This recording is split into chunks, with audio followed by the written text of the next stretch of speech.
नमस्कार दोस्तों, एक बार फिर से आप सभी का स्वागत है ऑल इंडिया गुरुजी यूट्यूब चैनल पर। और आज के इस वीडियो में हम डिस्कस करने वाले हैं मंथ ऑफ नवंबर के सारे करंट अफेयर। मैं आपको बता दूं, ये नवंबर मंथ के करंट अफेयर का सेकंड पार्ट है। इसका फर्स्ट पार्ट मैं ऑलरेडी अपलोड कर चुका हूं। आपको प्लेलिस्ट में आप ऑल इंडिया गुरुजी यूट्यूब चैनल पर जाइए, सब्सक्राइब कीजिए।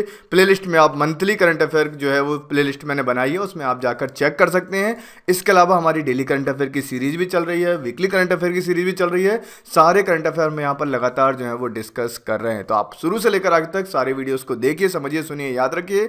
आपके लिए बहुत मेहनत से कंटेंट जो है वो तैयार किया जा रहा है। साथ ही मैं आपको यहाँ पर बता दूं, ये वीडियो आपके लिए थोड़ा सा लंबा होने वाला है, तो आप उससे डरे ना, पूरा का पूरा वीडियो समझो, क्योंकि यही आपको जो है वो सफलता दिलाएगा। तो चलिए शुरुआत करते हैं। सेशन की शुरुआत करने के पहले मैं आपको एक और इंपॉर्टेंट चीज यहाँ पर बता दूं। यहाँ पर आने वाला है 2021 2020, जैसा भी रहा हो, 2021 को हम बिल्कुल भी नहीं जाने देंगे। तो अनअकैडमी आपके लिए लेकर आया है new year resolution UPSC CSC 2021 2022 और 2023। यहाँ पर जो है वो आपको यूपीएससी सीएससी में सफलता दिलाएगा अनअकैडमी के। यहाँ पर जो है वो 4 जनवरी से बहुत सारे कोर्सेज लॉन्च हो रहे हैं जो आपको यूपीएससी एग्जाम में सफलता दिला सकते हैं। यहाँ पर जीएस 6 मंथ का कोर्स भी है, 1 ईयर का कोर्स भी और 2 ईयर के कोर्सेज भी आ रहे हैं, जिसमें आपका प्रीलिम्स का जो है वो सिलेबस कवर किया जाएगा। इंडिया के टॉप एजुकेटर्स आपको इसमें पढ़ाएंगे, पीडीएफ स्टडी मटेरियल मिलेगा, डेडिकेटेड डाउट क्लियरिंग सेशंस रहने वाले हैं। इसके अलावा इंटरव्यू क्लासेस साथ साथ आपको टेस्ट सीरीज भी यहाँ पर मिलेगी। 6 मंथ के कोर्सेज आप देख सकते हो, आपको बाइलिंगुअल मिलेंगे, हिंदी इंग्लिश दोनों लैंग्वेज में। सेपरेट हिंदी और सेपरेट इंग्लिश मीडियम के बैचेस भी आपके स्टार्ट हो रहे हैं 4 जनवरी से। और जैसे आपका हिंदी मीडियम बैच हुआ तो ये हिंदी में लिखा भी होगा, इसमें जो आपको कंटेंट मिलेगा वो हिंदी मिलेगा और पढ़ाया भी हिंदी में जाएगा, इंग्लिश में भी सेम ऐसा रहेगा। तो आप इन क्लासेस को जो है वो ज्वाइन कर सकते हैं। साथ में यदि हम यहाँ पर कंप्लीट 1 ईयर के कोर्स की बात करें तो ये भी आपके 4 जनवरी से स्टार्ट हो रहे हैं। साथ में 2 ईयर्स के कोर्सेज भी आपके 4 जनवरी से स्टार्ट हो रहे हैं। तो आप बिल्कुल भी देरी मत करो। यदि आपने ठान लिया है कि आपको यूपीएससी एग्जाम क्लियर करना है तो अनअकैडमी आपका जो है वो इसमें राह में साथी बन सकता है। साथ में UPSC CSC GS plus optional combo यहाँ पर अनअकैडमी ने लॉन्च किया है, जहाँ पर आप प्लस के साथ यहाँ पर ऑप्शनल भी ले सकते हैं। वहाँ पर आपको live classes, test series, quiz, structured courses और अनलिमिटेड एक्सेस आपको जो है वो मिल जाएगा। ये इन्होंने एक कॉम्बो बनाया और दूसरा एक और कॉम्बो जिसमें आइकॉनिक और प्लस यहाँ पर सब्सक्रिप्शन मिलेगा। प्लस के जो बेनिफिट होते हैं इसमें आपको लाइव क्लासेस मिलती हैं, टेस्ट सीरीज मिलते हैं, स्ट्रक्चर्ड कोर्सेज मिलते हैं और अनलिमिटेड आपको एक्सेस मिलता है। आप जब चाहो जब वीडियोस यहाँ पर देख सकते हैं, क्लासेस लाइव अटेंड कर सकते हैं। लेकिन यदि आप उसमें आइकॉनिक सब्सक्रिप्शन लेते हैं तो आपको इंडिया के बेस्ट एजुकेटर यहाँ पर पढ़ाते हैं, लाइव क्लासेस आपको मिलती हैं, कोर्सेज पीडीएफ मिलती हैं, साथ में personal coach, mains question answer practice और आपको स्टडी ट्रैकर भी यहाँ पर मिलता है। यदि आप इनको ज्वाइन करना चाहते हैं, सारी क्लासेस को ज्वाइन करना चाहते हैं, आपको सारी लिंक मिल जाएंगी डिस्क्रिप्शन में और वहाँ पर लिंक दी होगी, इस पर क्लिक करके आप जो है वो कोर्सेज को परचेस कर लीजिए। और कोर्स परचेस करने के पहले इस रेफरल कोड को जरूर आप यहाँ पर लिख दीजिएगा, जिससे आपको 10% का डिस्काउंट मिल जाएगा। GURUJI, इसको आप नोट डाउन कर लीजिए, स्क्रीनशॉट ले लीजिए और जो भी दिक्कत हो आप कमेंट सेक्शन में मुझसे पूछ सकते हैं। फर्स्ट क्वेश्चन यहाँ पर है, निम्नलिखित कथनों पर विचार कीजिए। MOEF एंड CC ने ministry of environment, forest and climate change ने 2017 की अधिसूचना के तहत पश्चिमी घाट के 6 राज्यों के क्षेत्र को ESA घोषित किया था। सेकंड ऑप्शन यहाँ पर है, पश्चिमी घाट विशेषज्ञ पैनल को गॉडविल समिति और उच्च स्तरीय कार्यबल समूह के नाम से भी जाना जाता है। नीचे दिए गए कूट का प्रयोग कर आपको सही उत्तर चुनना है। केवल एक सही है, केवल 2 सही है, 1 और 2 दोनों सही है, ना तो 1 सही है और ना ही 2 यहाँ पर सही है। तो राइट आंसर क्या होगा? राइट आंसर यहाँ पर होगा ऑप्शन बी, केवल और केवल 2 यहाँ पर सही है। पश्चिमी घाट विशेषज्ञ पैनल को गॉडगिल समिति और उच्च स्तरीय कार्यबल समूह के नाम से भी जाना जाता है। ठीक है, पश्चिमी घाट विशेषज्ञ पैनल जो बनाई गई थी उसको गॉडगिल समिति और उच्च स्तरीय कार्यबल समूह के नाम से भी जाना जाता है। इसको भी आपको ध्यान में रखना है। हाल ही में केरल स्थित एक एनजीओ ने 2018 की अधिसूचना को चुनौती दी है, जिसके तहत पश्चिमी घाट के 6 राज्यों के क्षेत्रों को ESA घोषित किया गया था। ESA मतलब क्या है? Ecological sensitive area. ठीक है, इकोलॉजिकली सेंसिटिव एरिया जो है वो यहाँ पर घोषित किया गया है। निम्नलिखित कथनों पर विचार कीजिए। इंफ्रास्ट्रक्चर वायबिलिटी गैप फंडिंग योजना की शुरुआत 2007 में की गई थी। यह वाणिज्य और उद्योग मंत्रालय के अंतर्गत शुरू की गई थी। नीचे दिए गए कूट का प्रयोग करके आपको सही उत्तर चुनना है। केवल 1 सही है, केवल 2 सही है, एक और दो दोनों सही है, ना तो एक सही है और ना ही दो यहाँ पर सही है। तो राइट आंसर क्या होगा? ऑप्शन डी, ना तो एक सही है और ना ही दो यहाँ पर सही है। तो फिर इसमें सही क्या होने वाला है? तो सही इसमें होगा, हाल ही में इसे जारी रखते हुए 2024-25 तक की अवधि के लिए 8100 करोड़ की राशि का प्रावधान किया गया है और इसको 2007 में नहीं बल्कि 2006 में वित्त मंत्रालय के आर्थिक मामलों के विभाग से शुरू किया गया था, जिसका उद्देश्य आधारभूत संरचना के विकास हेतु सहायता करना है। तो यहाँ पर आप उसको ध्यान में रखिएगा। ये जो हमारी इंफ्रास्ट्रक्चर वायबिलिटी गैप फंडिंग योजना है, इसकी शुरुआत 2007 में नहीं बल्कि 2006 में की गई थी, याद रखेंगे। निम्नलिखित कथनों पर विचार कीजिए। हाल ही में ऑनलाइन न्यूज़ पोर्टल्स, नेटफ्लिक्स और अमेजॉन जैसे अन्य ओवर द टॉप प्लेटफॉर्म सेवा प्रदाताओं को सूचना और प्रसारण मंत्रालय के तहत लाने की घोषणा की गई है। अभी तक भारत में इन प्लेटफॉर्म पर उपलब्ध डिजिटल डेटा को नियंत्रित करने हेतु कोई कानून या स्वायत्त निकाय नहीं है। नीचे दिए गए कूट का प्रयोग कर आपको सही उत्तर चुनना है। केवल एक सही है, केवल दो सही है, एक और दो दोनों सही है, ना तो एक सही है और ना ही दो यहाँ पर सही है। तो राइट आंसर क्या होना चाहिए? राइट आंसर आपका होगा ऑप्शन सी, एक और दो दोनों यहाँ पर सही है। मतलब कि हाल ही में ऑनलाइन न्यूज पोर्टल्स, नेटफ्लिक्स और अमेजॉन जैसे अन्य over the top OTT platform जो हैं, सेवा प्रदाताएं जो हैं, उनको सूचना और प्रसारण मंत्रालय के तहत लाने की घोषणा की गई है। ये बिल्कुल सही है। अभी तक भारत में इन सभी प्लेटफॉर्म पर उपलब्ध डिजिटल डेटा को नियंत्रित करने हेतु कोई भी कानून या कोई अलग से एजेंसी यहाँ पर नहीं थी, याद रखना। अभी हमने देखा बहुत सारी इसके ऊपर बहस भी चल रही है। कुछ ऐसा कंटेंट प्रोवाइड कराया जा रहा है जो जनता को पसंद नहीं आ रहा, या जो हमारी राष्ट्रीय जो सुरक्षा होती है उसके लिए भी खतरा कई बार बन जाता है।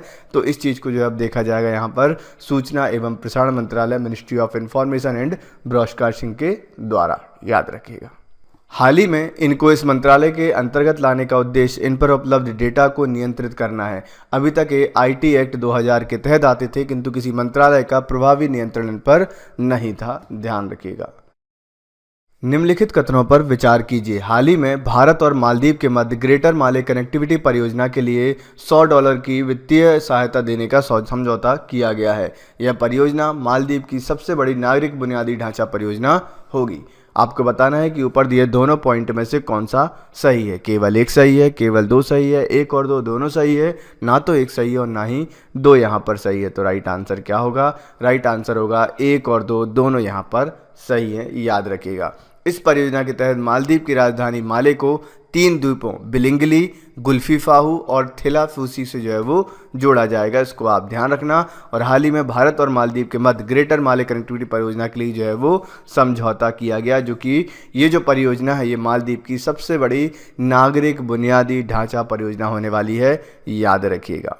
नेक्स्ट क्वेश्चन यहाँ पर आता है, मावेली मेंढक किस क्षेत्र में पाया जाता है? पूर्वी घाट, पश्चिमी हिमालय, पश्चिमी घाट या फिर हिमालय में? आंसर क्या होगा? राइट आंसर होगा ऑप्शन सी, पश्चिमी घाट में। जो मावेली मेंढक होता है वो किस क्षेत्र में पाया जाता है? वो आपके पश्चिमी घाट में पाया जाता है, इसको आप ध्यान में रखेंगे। मावेली मेंढक जो है वो पश्चिमी घाट में आपको देखने को मिल जाएगा। हाल ही में इसे केरल का आधिकारिक उभयचर घोषित किया गया है, ठीक है। एम्फीबियन ऑफ केरला इसको घोषित किया गया है। इसे केरल का आधिकारिक उभयचर जो है वो घोषित किया गया है। मोस्ट इंपॉर्टेंट क्वेश्चन और आपके आने वाले एग्जाम्स के लिए बहुत ज़्यादा जो है वो यूजफुल रहने वाला है। यदि आपको वीडियो पसंद आ रहा हो तो वीडियो को अभी लाइक करें और वीडियो को शेयर जरूर करें। आगे बढ़ते हैं। हाल ही में किस बायोस्फीयर रिजर्व को WNBR में शामिल किया गया है? कान्हा, नीलगिरी, नंदा देवी या फिर पन्ना? राइट आंसर क्या होगा? राइट आंसर होगा ऑप्शन डी, पन्ना। हाल ही में जो है वो यहाँ पर पन्ना बायोस्फीयर रिजर्व जो है उसको WNBR में शामिल किया गया, इसको आप ध्यान रखना। इस नेटवर्क में शामिल होने वाला ये मध्य प्रदेश का तीसरा बायोस्फीयर रिजर्व है, इसको आप ध्यान में रखिएगा। आगे बढ़ते हैं। फवैमुला बायोस्फीयर रिजर्व किस देश में स्थित है? कनाडा में, अमेरिका में, ब्राज़ील में या आपके मालदीव में? तो राइट आंसर क्या होगा? फवैमुला बायोस्फीयर रिजर्व जो है वो कहाँ पर मिलेगा आपको? मालदीव में स्थित है। ऐसे जो भी बायोस्फीयर रिजर्व होते हैं, दुनिया की बहुत सारी चीज़ें जो आपके एग्जाम में पूछी जाती हैं कि ये पर्टिकुलर चीज़ कहाँ पर है, ये आइलैंड कहाँ पर है, ये आपका बायोस्फीयर रिजर्व कहाँ पर है, नेशनल पार्क कहाँ पर है, इस तरीके के क्वेश्चन एग्जाम में आते हैं। तो आप इस तरीके के क्वेश्चन पढ़कर जरूर जाइए। नेशनल पार्क कवर कर लीजिए, बायोस्फीयर रिजर्व कवर जो है वो आप कर लीजिए। हाल ही में किस स्थान पर स्वामी विवेकानंद की प्रतिमा का अनावरण किया गया है? जयपुर, दिल्ली, शिमला या फिर जम्मू में? तो इसका राइट आंसर क्या होगा? हाल ही में जो है वो किस स्थान पर स्वामी विवेकानंद की प्रतिमा का अनावरण किया गया? तो वो किया गया है दिल्ली में, याद रखेंगे। आगे बढ़ते हैं। निम्नलिखित कथनों पर विचार कीजिए। हाल ही में जापान ने 6G उपग्रह लॉन्च किया है। यह दुनिया का दूसरा इस तरह का उपग्रह है। नीचे दिए गए कूट का प्रयोग करके आपको सही उत्तर चुनना है। केवल एक सही है, केवल दो सही है, एक और दो दोनों सही है, ना तो एक सही है और ना ही दो यहाँ पर सही है। तो राइट आंसर क्या होगा?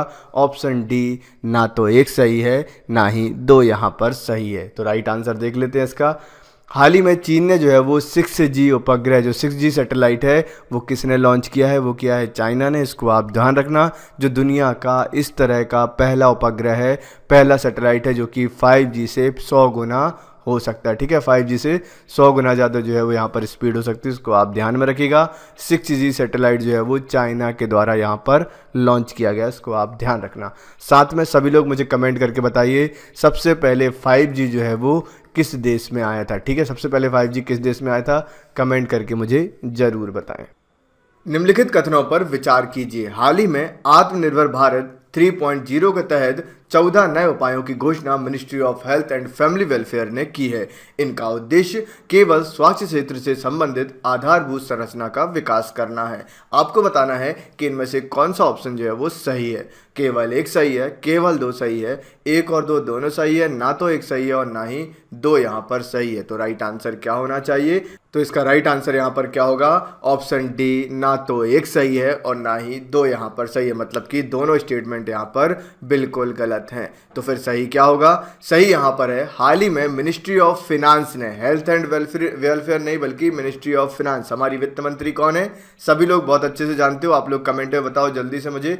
मिनिस्ट्री ऑफ फिनांस ने 12 उपायों की घोषणा की है जिसका उद्देश्य कोविड-19 के कारण प्रभावित हुई भारतीय अर्थव्यवस्था को गति देना है। साथ ही अर्थव्यवस्था को प्रोत्साहित करने हेतु 2.65 लाख करोड़ के आर्थिक पैकेज की भी घोषणा करना यहाँ पर इसका मुख्य उद्देश्य है। इसको आप ध्यान में रखिएगा। तो मिनिस्ट्री ऑफ फिनांस ने घोषणा की है, याद रखेंगे। और मुझे कमेंट में भी बताइए हमारी फिनांस मिनिस्टर या वित्त मंत्री कौन है। आगे बढ़ते हैं।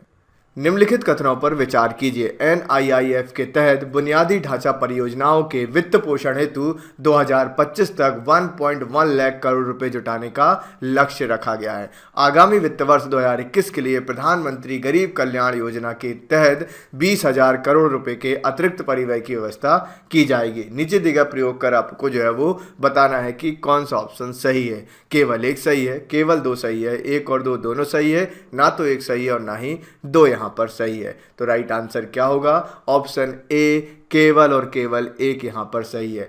NIIF के तहत बुनियादी ढांचा परियोजनाओं के वित्त पोषण हेतु 2025 तक 1.1 लाख करोड़ रुपए जो है वो जुटाने का लक्ष्य रखा गया है। ये आपके एग्जाम में पूछा जा सकता है। साथ में यदि हम यहाँ पर बात करें हम इस करंट अफेयर को क्यों पढ़ रहे हैं, तो अभी हाल ही में घोषणा की गई है कि आगामी वित्त वर्ष 2021 के लिए प्रधानमंत्री गरीब कल्याण योजना के तहत 10,000 करोड़, 20,000 करोड़ नहीं 10,000 करोड़ के अतिरिक्त परिव्यय की व्यवस्था की जाएगी। याद रखिएगा सभी लोग, ठीक है। बहुत इंपॉर्टेंट फैक्ट है, याद रखेंगे। नेक्स्ट क्वेश्चन हमारा यहाँ पर है, निम्नलिखित कथनों पर विचार कीजिए। हाल ही में FCRA के नियमों में बदलाव करते हुए किसी भी संगठन को स्वयं की पंजीकृत कराने हेतु कम से कम 4 वर्ष से अस्तित्व में होना आवश्यक है। उस संगठन ने समाज के लाभ के लिए गत 3 वर्षों के दौरान अपनी मुख्य गतिविधियों पर न्यूनतम 15 लाख रुपए जो है वो खर्च किए हों। आपको बताना है कि इनमें से कौन सा जो है वो फैक्ट सही है। केवल एक सही है, केवल दो सही है, एक और दो दोनों सही है, ना तो एक सही है और ना ही दो यहाँ पर सही है। तो सही क्या होगा? राइट आंसर होगा ऑप्शन बी, केवल दो यहाँ पर सही है। यदि हम यहाँ पर बात करें तो FCRA ने जो है यहाँ पर बोला है उस संगठन ने समाज के लाभ के लिए गत 3 वर्षों के दौरान अपनी मुख्य गतिविधियों पर न्यूनतम 15 लाख रुपए खर्च किए होंगे। ये बिल्कुल सही फैक्ट है। हाल ही में FCRA 2010 नए नियमों को अधिसूचित किया गया है जिसके तहत किसी भी संगठन को स्वयं को पंजीकृत कराने हेतु कम से कम 3 वर्ष से अस्तित्व में होना आवश्यक है। 4 नहीं बल्कि 3 वर्षों से जो है वो आप अस्तित्व में रहे हो। साथ ही असाधारण स्थितियों में केंद्र सरकार को किसी भी संगठन को इन शर्तों से छूट दे सकती थी। इसको आप ध्यान रखिए, छूट दे सकती है, इसको आप यहाँ पर याद रखेंगे। आगे बढ़ते हैं। निम्नलिखित कथनों पर विचार कीजिए। आरबीआई के द्वारा फोरकास्ट जारी किया जाता है, किंतु पहली बार आधुनिक प्रणाली का उपयोग कर नाउकास्ट यहां पर जारी किया गया है। आरबीआई के मुताबिक मौजूदा वित्तीय वर्ष में भारतीय अर्थव्यवस्था तकनीकी मंदी में प्रवेश कर सकती है। नीचे दिए गए कूटों का प्रयोग कर आपको सही उत्तर का चयन करना है। केवल एक सही है, केवल दो सही है, एक और दो दोनों सही है, ना तो एक सही है और ना ही दो यहां पर सही है। तो राइट आंसर क्या होगा? ऑप्शन सी, एक और दो दोनों यहाँ पर सही है। ठीक है, तो आरबीआई के द्वारा, रिजर्व बैंक ऑफ इंडिया के द्वारा जो है वो फोरकास्ट यहाँ पर जारी किया जाता है, किंतु पहली बार आधुनिक प्रणाली का उपयोग कर नाउ कास्ट जारी किया गया। ये आपके एग्जाम में 101% आएगा, मानकर चलिए आप। आरबीआई के मुताबिक मौजूदा वित्तीय वर्ष में भारतीय अर्थव्यवस्था तकनीकी मंदी में प्रवेश कर सकती है। ठीक है, यहाँ पर आरबीआई का कहना है कि इस तिमाही में जो है वो जो हमारी भारतीय अर्थव्यवस्था, इंडियन इकोनॉमी है, ये मंदी में जा सकती है। और यदि ऐसा होता है तो ये 70 साल में पहली बार ऐसा होगा कि भारत जो है वो रिसेशन में आ जाएगा, मंदी की चपेट में आ जाएगा। जबकि पूरी दुनिया में जब मंदी थी तब भी हमारे यहाँ मंदी नहीं थी, और इस बार ऐसा लग रहा है कि मंदी आ सकती है। तो ये दोनों फैक्ट आप यहाँ पर ध्यान में रखेंगे। आरबीआई ने मौजूदा वर्ष की दूसरी तिमाही में भी जीडीपी के संकुचन रहने का अनुमान लगाया है। जब किसी देश को की लगातार 2 तिमाहियों में संकुचन देखने को मिले तो उसे तकनीकी मंदी के नाम से जाना जाता है। टेक्निकल रिसेशन जो है वो उसको कहा जाता है, याद रखना। साथ में आप लोगों को एक चीज़ और यहाँ पर बता दूँ कि हमारा जो है वो पेज आपको फेसबुक पर भी मिल जाएगा, तो आप फेसबुक पर जाकर भी हमें फॉलो कर सकते हैं। ऑल इंडिया गुरुजी लिखकर आप सर्च कीजिए, हम आपको फेसबुक पर भी मिलेंगे, हम आपको इंस्टा पे भी मिलेंगे, हम आपको टेलीग्राम पर भी मिलेंगे। सभी जगह हमारी जो है वो आपको आईडी मिलेगी, आप जाकर फॉलो कर लीजिए और वहां पर आपको नई नई चीजें जो है वो प्रोवाइड कराई जाएंगी। आगे बढ़ते हैं।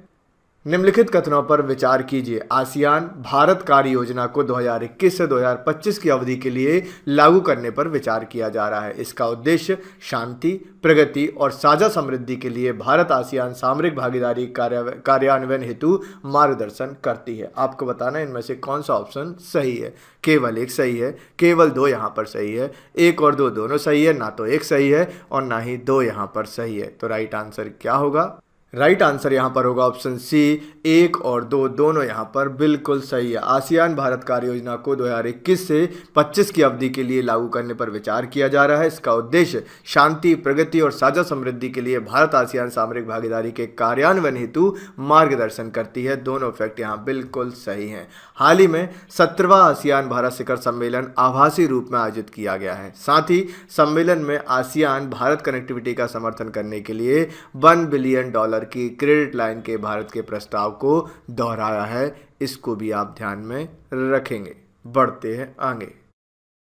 निम्नलिखित कथनों पर आपको फिर से विचार करना है। स्वर्ण जयंती फेलोशिप योजना को भारत सरकार द्वारा भारत की स्वतंत्रता के 50वें वर्ष के उपलक्ष्य में जो है वो शुरू किया गया है। इस योजना के तहत चयनित वैज्ञानिकों को 25,000 रुपये प्रतिमाह की फेलोशिप 5 वर्ष तक प्रदान की जाती है। नीचे दिए गए कूट का प्रयोग कर आपको सही उत्तर देना है। केवल एक सही है, केवल दो सही है, एक और दो दोनों सही है, ना तो एक सही है और ना ही दो यहाँ पर सही है। तो राइट आंसर होगा यहाँ पर ऑप्शन सी, एक और दो दोनों यहाँ पर सही है। स्वर्ण जयंती फेलोशिप योजना को भारत सरकार द्वारा भारत की स्वतंत्रता के 50वें वर्ष के उपलक्ष्य में शुरू किया गया और इस योजना के तहत चयनित वैज्ञानिकों को 25,000 रुपये की फेलोशिप जो है वो प्रतिमाह 5 वर्ष तक प्रदान की जाती है। दोनों फैक्ट बिल्कुल सही हैं, याद रखेंगे। साथ में हाल ही में इस योजना के तहत 21 वैज्ञानिकों का चयन किया गया है। इस योजना का उद्देश्य है विज्ञान और प्रौद्योगिकी के प्रमुख क्षेत्रों में बुनियादी अनुसंधान को बढ़ावा देने के लिए वैज्ञानिकों को विशेष प्रोत्साहन देना है, याद रखना। ठीक है, बहुत इंपॉर्टेंट योजना ये स्वर्ण जयंती फेलोशिप योजना। 50वां वर्ष जब हमारा स्वतंत्रता का हुआ था तब जो है इस योजना को शुरू किया गया था, जिसमें 25,000 रुपये प्रतिमाह जो है वो फेलोशिप दी जाती है। कुछ वैज्ञानिकों को यहाँ पर सिलेक्ट किया जाता है, जिसमें इस बार जो है वो 21 वैज्ञानिकों का यहाँ पर चयन किया गया है, याद रखेंगे सभी लोग। प्रोजेक्ट 75 के तहत निर्मित आईएनएस वगीर कौन से नंबर के स्कॉर्पियन है? 3, 4, 6 या फिर 5? राइट आंसर क्या होगा? राइट आंसर होगा ऑप्शन डी, 5। प्रोजेक्ट 75 के तहत निर्मित आईएनएस वगीर कौन से नंबर की स्कॉर्पियन है? तो वो 5वें नंबर की स्कॉर्पियन है, इसको आप ध्यान रखना। आईएनएस वगीर को हाल ही में मुंबई के मझगांव डॉकयार्ड में लॉन्च किया गया। ठीक है, मुंबई के मझगांव डॉकयार्ड में जो है वो आईएनएस वगीर को यहाँ पर लॉन्च किया गया, इसको आप ध्यान रखना। कुछ क्वेश्चन इस तरीके के आते हैं कि आपसे पूछा जाएगा बताइए कि अभी हाल ही में कौन सी नई स्कॉर्पियन जो है पंडित वी को यहाँ पर शामिल किया गया, तो आपको बताना पड़ेगा INS वगैरह।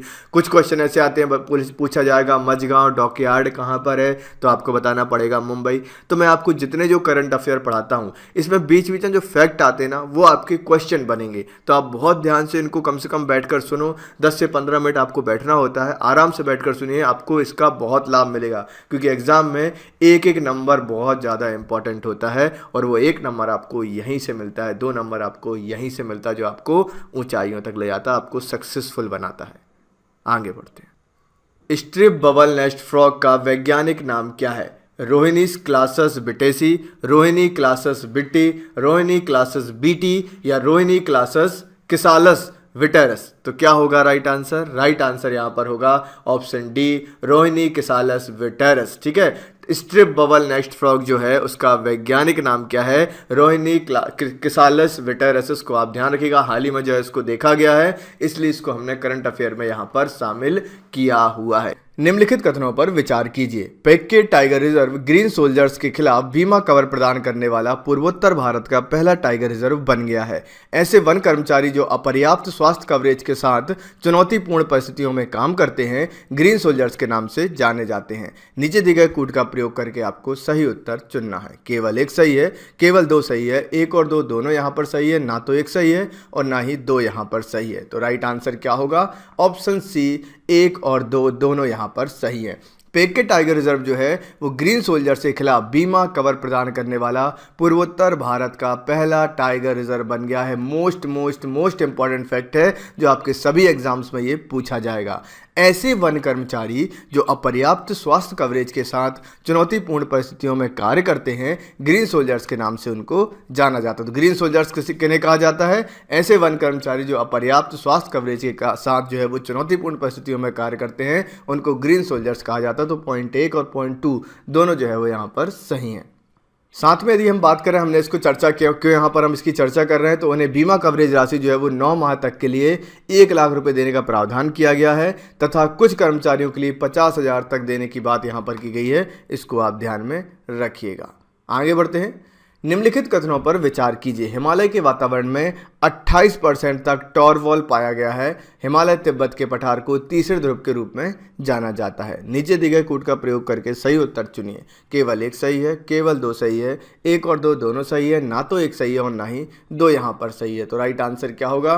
ऑप्शन सी, 1 और 2 दोनों यहाँ पर सही है। राइट, हिमालय के वातावरण में जो है वो 28% तक टॉरवॉल पाया गया, ये बिल्कुल सही बात है। और हिमालय जो है वो तिब्बत के पठार को तीसरे ध्रुव के रूप में जाना जाता है। ठीक है, हिमालयी तिब्बत का पठार जो है उसको तीसरे ध्रुव के रूप में जाना जाता है। इसको आप ध्यान में रखिएगा। हाल ही में किए गए अध्ययन में पाया गया है कि हिमालय की हवा में 28% टॉरवॉल पाए गए हैं, जो प्रकाश अवशोषित करने वाले छोटे कार्बोनियस कण हैं। ठीक है, प्रकाश को अवशोषित कर लेते हैं, उन्हें जो है वो कहा जाता है टॉरवॉल। ऐसे 28% टॉरवॉल जो है वो हिमालय की हवा में हमको देखने को मिले हैं। आगे बढ़ते हैं। निम्नलिखित कथनों पर विचार कीजिए। विदेशी जीवों को सीमा शुल्क अधिनियम 1962 की धारा 111 के तहत जब्त किया जाता है। हेंगाबारी रिजर्व फॉरेस्ट अरुणाचल प्रदेश में स्थित है। नीचे दिए गए कूट का प्रयोग करके आपको सही उत्तर चुनना है। केवल 1 सही है, केवल 2 यहाँ पर सही है, 1 और 2 दोनों सही है, ना तो 1 सही है और ना ही 2 यहाँ पर सही है। तो राइट आंसर क्या होगा? ऑप्शन ए, केवल और केवल 1 यहाँ पर सही है। विदेशी जीवों को सीमा शुल्क अधिनियम 1962 की धारा 111 के तहत जब्त किया जाता है। कोई विदेशी जीव है तो उसको जो है वो सीमा शुल्क अधिनियम 1962 की धारा 111 के तहत जो है वो जब्त कर लिया जाता है। याद रखेंगे इस फैक्ट को।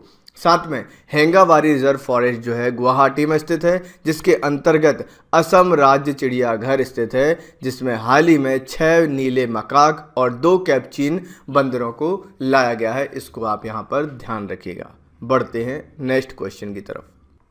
निम्नलिखित कथनों पर विचार कीजिए। गंगा और इसकी सहायक नदियां देश के 15 राज्यों से होकर बहती हैं। ये देश के कुल भौगोलिक क्षेत्र का केवल 33% हिस्से को कवर करती हैं। नीचे दिए गए कूट का प्रयोग कर आपको सही उत्तर चुनना है। केवल 1 सही है, केवल 2 यहाँ पर सही है, 1 और 2 यहाँ पर सही है, ना तो 1 सही है और ना ही 2 यहाँ पर सही है। इसका राइट आंसर होगा ऑप्शन डी, ना तो 1 सही है ना ही 2 यहाँ पर सही है। तो राइट आंसर क्या होगा? गंगा और इसकी सहायक नदियां जो हैं वो भारत के केवल 11 राज्यों से होकर गुजरती हैं, जो कि एक फैक्ट बनता है और ये एग्जाम में पूछा जाता है। साथ ही देश के कुल भौगोलिक क्षेत्र का मात्र 26.3% हिस्से को जो है वो कवर किया जाता है, इससे ध्यान में रखिएगा। बढ़ते हैं नेक्स्ट क्वेश्चन की तरफ। निम्नलिखित कथनों पर विचार कीजिए। विद्यार्थी विज्ञान मंथन पहल 2020-21 मिनिस्ट्री ऑफ एजुकेशन द्वारा शुरू की गई है। यह पहल 6 से लेकर 11वीं कक्षाओं के स्कूली छात्र हेतु शुरू की गई है।